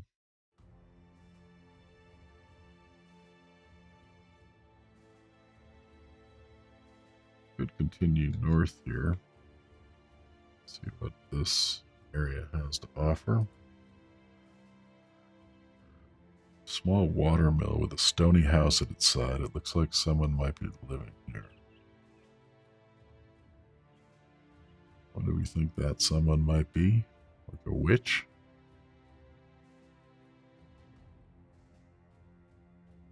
Let's check it out. The water wheel totters at the hinges as its buckets dip and draw water. Attached to its side is a stone-walled abode with a chimney piping bulbs of black. There are pelted traps hanging outside the walls, and an oaken chair sits on the porch. Its windows are too blurry to look through, but you can hear the mill inside rising and churning the wooden groans. Drawing your sword, you step up onto the porch and open the door. A man welcomes you in the first and only room there is. He's standing beside the mill while running his hand through the grain. He's an elderly fellow, yet of modest stature, as though time had no warrant for his posture or ability. There's a sword hilt hanging above the fireplace. Its glint is unmistakably rich, and the old man regards your stare with a warm smile. Only those who are worthy may have the hilt of reproach of the old gods. You, stranger, are not. What would make me worthy? The old man stares into the mill. His hand rises up, and a swarm of grain revolves around his fingertips like bees around buds of sugarcane. My only son departed to slay the great beast. His squire returned the hilt to me, but the blade was gone. Avenge my son, and you shall be worthy yet, stranger. You ask where the beast is, and the man puts his hand into the millwork again. If I only knew, I trust you will find out, sellsword. Your feet suddenly slide back across the floor into the porch and onto the grass. The door slams in front of you and it won't be opened again. Seems like you've unwittingly taken up a quest, or perhaps one to keep on the side. We'll have to keep an eye out for a beast with a sword blade.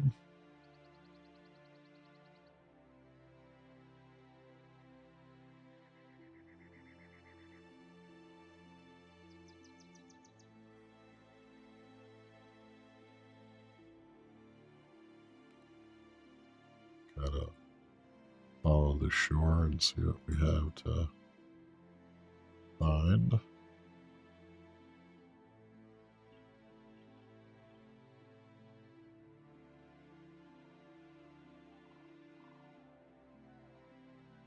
The night falls.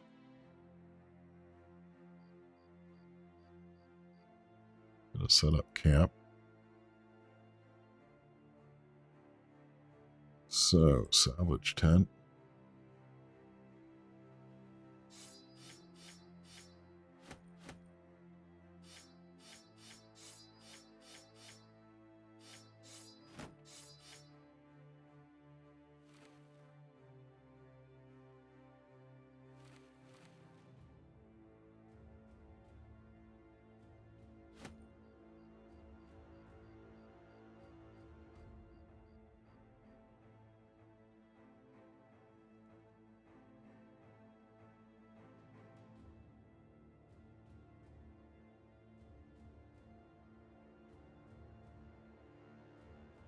Gonna send Hag up on a scouting patrol.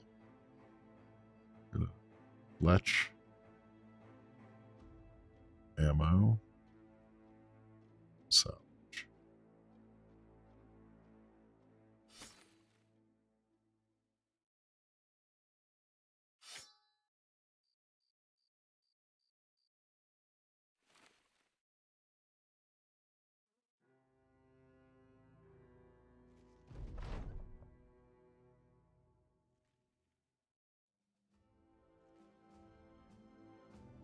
We got a little bit of ammo. Got discovered that this just wraps around by scouting.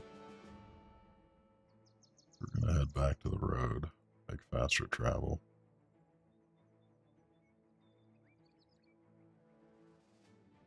Are we fully prepared up? B.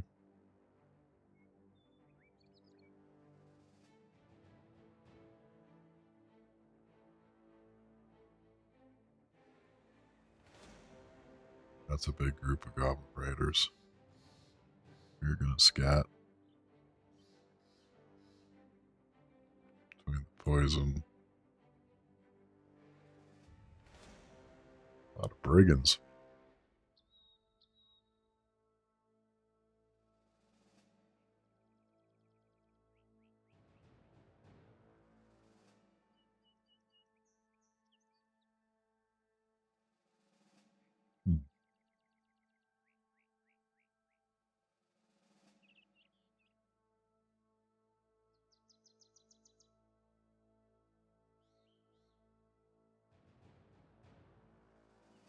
Let's see what kind of ground we get.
Shot staggered him.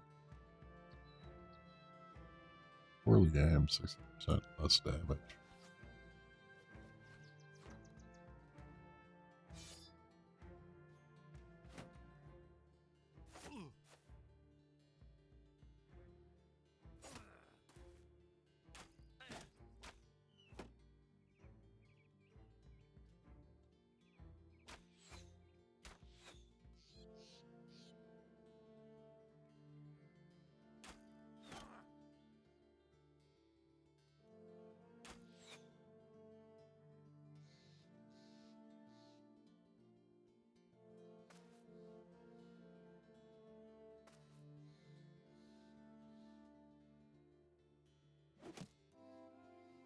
How do you miss 95% chance to hit? Serious?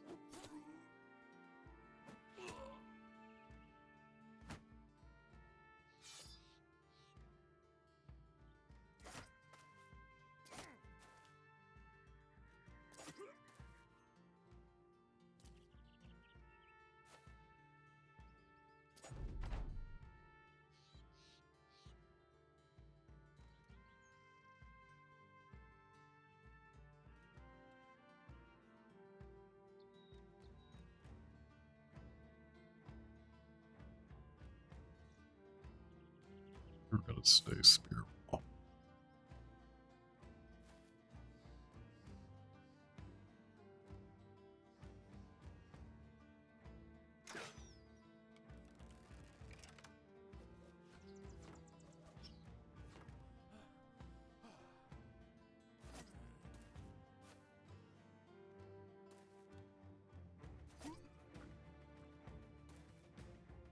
Worked out kind of like I hoped.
Thing looks a lot more deadly than it is.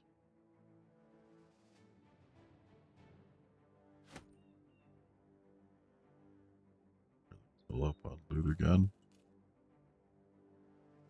Got a couple upgrades to do.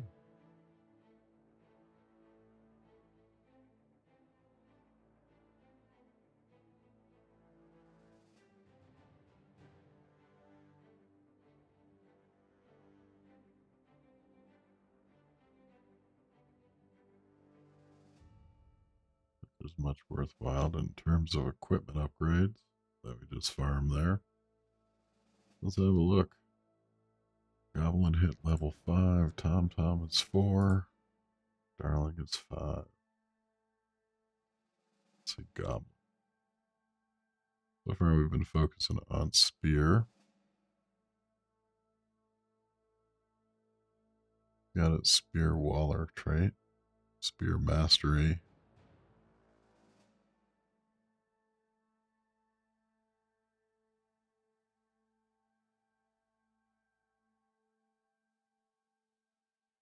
That's interesting. No longer disabled once an opponent manages to overcome it.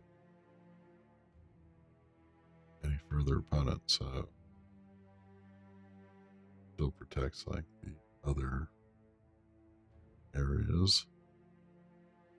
Rush of Battle. Whenever you're attacked, hit or miss, get a stack 5% reduction. Key cost of your next skills.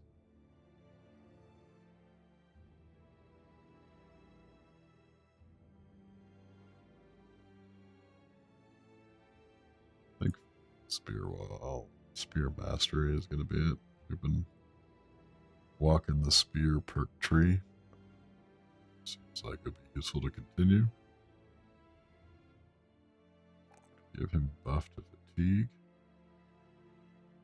Really defensive is where he's the weakest. But perks don't line up. To buff his range attack, we may get him some axes or javelins.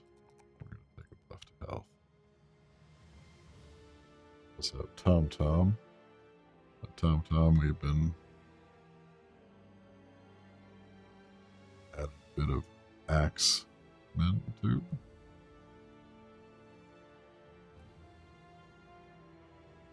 Buff his melee defense, his melee attack.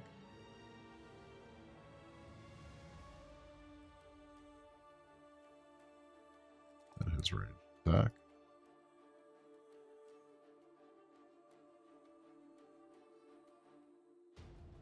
So his next axe is the threshold to inflict injuries reduced by a percentage equal to 35% of your maximum damage. Our max damage goes up by 30% of their heft perk, so that's sort of the stacking perk.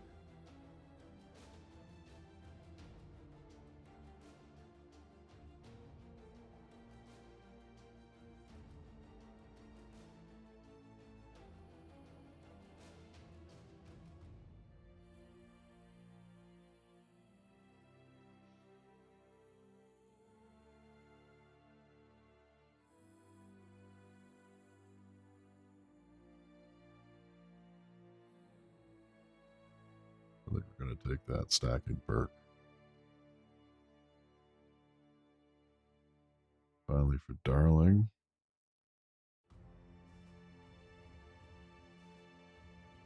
I think Bow Mastery is going to make the most sense.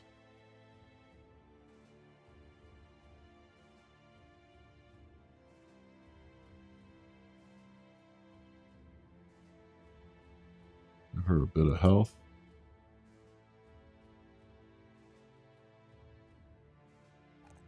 Some resolve. Some more initiative. We are low on arrows. One minor thing that I'd like to see us able to do is to stack arrows. Seems like a thing that over all the years that they have had this game out, somebody would have thought, you know, it'd be cool if you could just stack your arrow sets together. So we are quite low on arrows overall. He's got an extra badge in his belt instead of a dagger.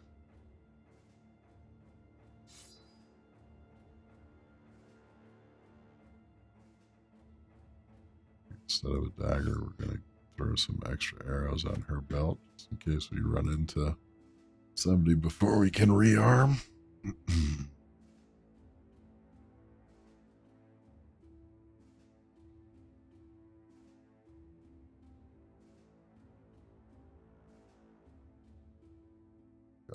more gambesons. I don't think... Yeah, she's running padded armor. That's all padded. Yeah. I have 2 gambesons. Sort of disrepair.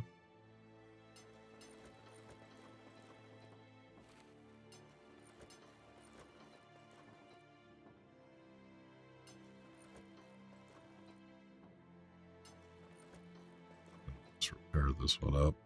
It's kind of beat.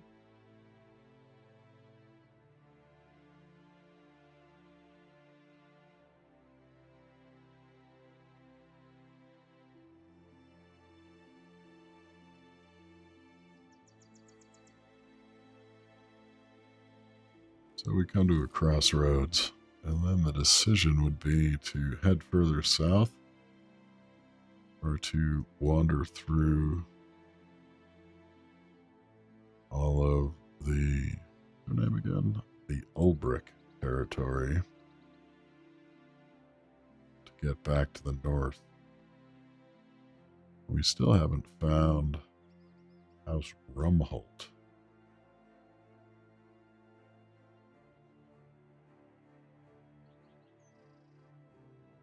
I'm going to guess they're over here-ish, maybe? I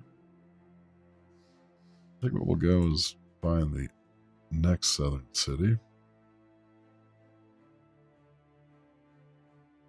I'm assuming it's in this direction, but oh, no. We have found the other kingdom. Just a bit of it. So Kongsfell is a small farming village living mostly off the surrounding fertile lands. They are in a rebuilding effort and have terrifying nightmares. Take a look at their marketplace. Nothing all that useful, except for we can get some ammunition.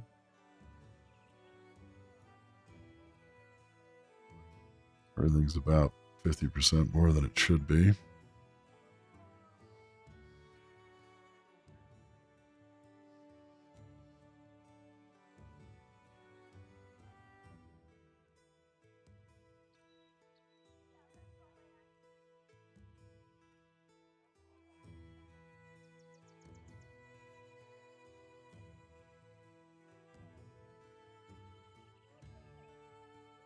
We did manage to repair that gambeson on the road.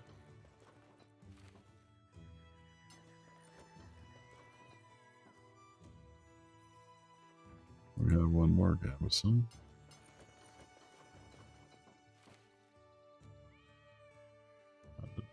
Padded.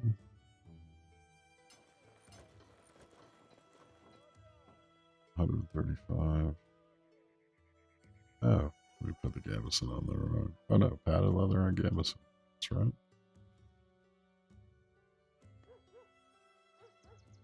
Yep.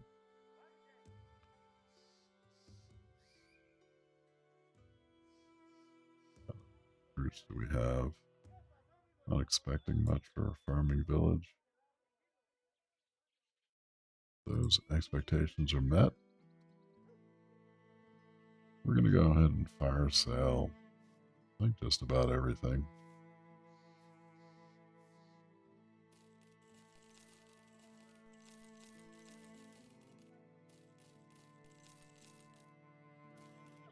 Probably worth more to us as tools.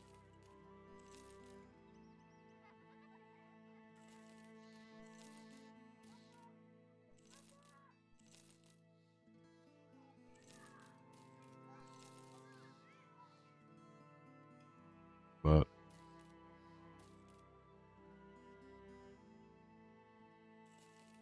I wanted to rearm.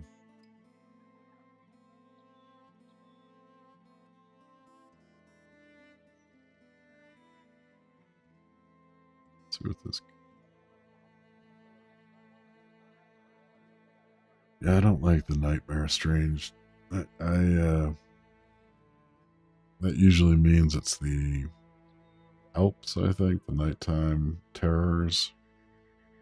And I never really had a good luck fighting them, especially since we're all cowards. Keep on moving. Catch eye of a large group of screaming villagers. They're drunkenly carrying a felled tree like a throng of ants would a beetle. There's a blindfolded and shackled man astride the wood. As the crowd draws near, the pungency of alcohol emanates from the mob like a miasma of particularly angry swamp. One Eye asks the riffraff where they're headed off to. A bearded stooge swerves forward, breaking on a heel and toe tip at the same time like an unpracticed puppet. Oi, we off to tar and feather this, someone yells out, fruit philanderer from the crowd, and the stooge snaps his fingers. Right, this melon mugger is getting whatever is coming to him. A melon thief?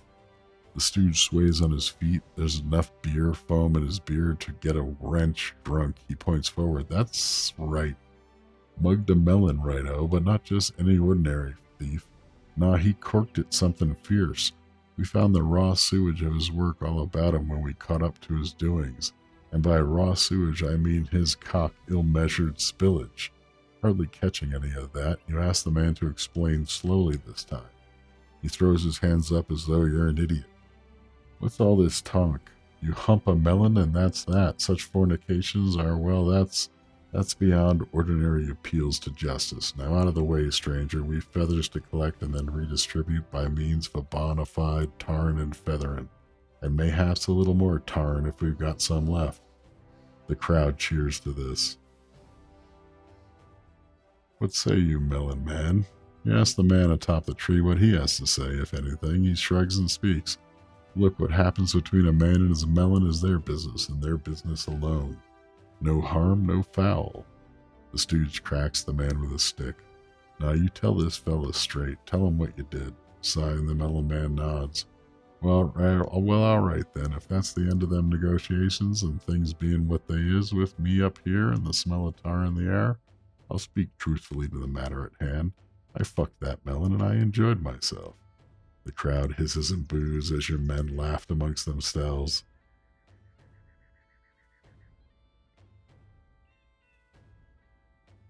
We can't let you tar this man.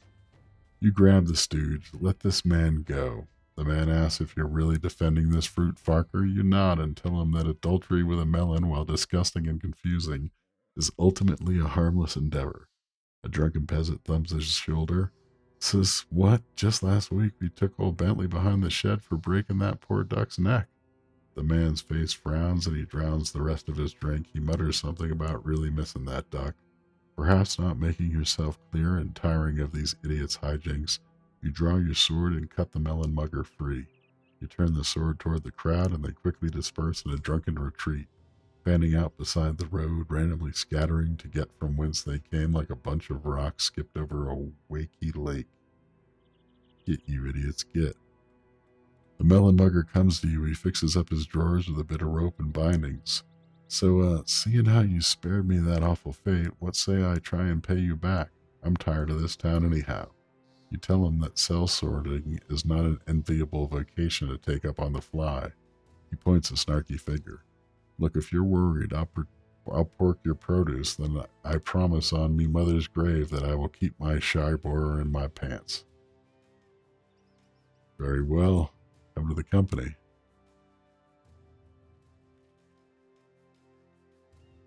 So we get a thief who's fragile and faint-hearted, and overall not all that great. He satisfied his needs with a melon, though.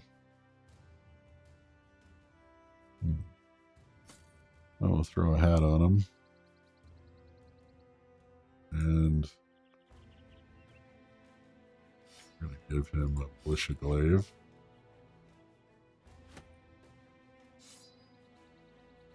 Toss him in the back line for now. See how that goes. We do have some dried fruits, but none are fresh.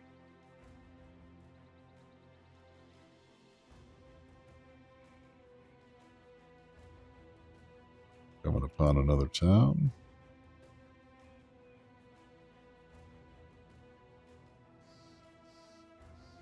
Oh, off. I have witch burnings and disappearing villagers. And it's nighttime.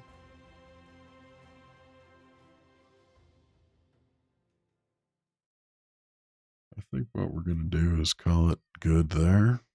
It's getting a bit late out here in Colorado. And I've been at it for about 2.5 hours. So we're going to finish it off as it is.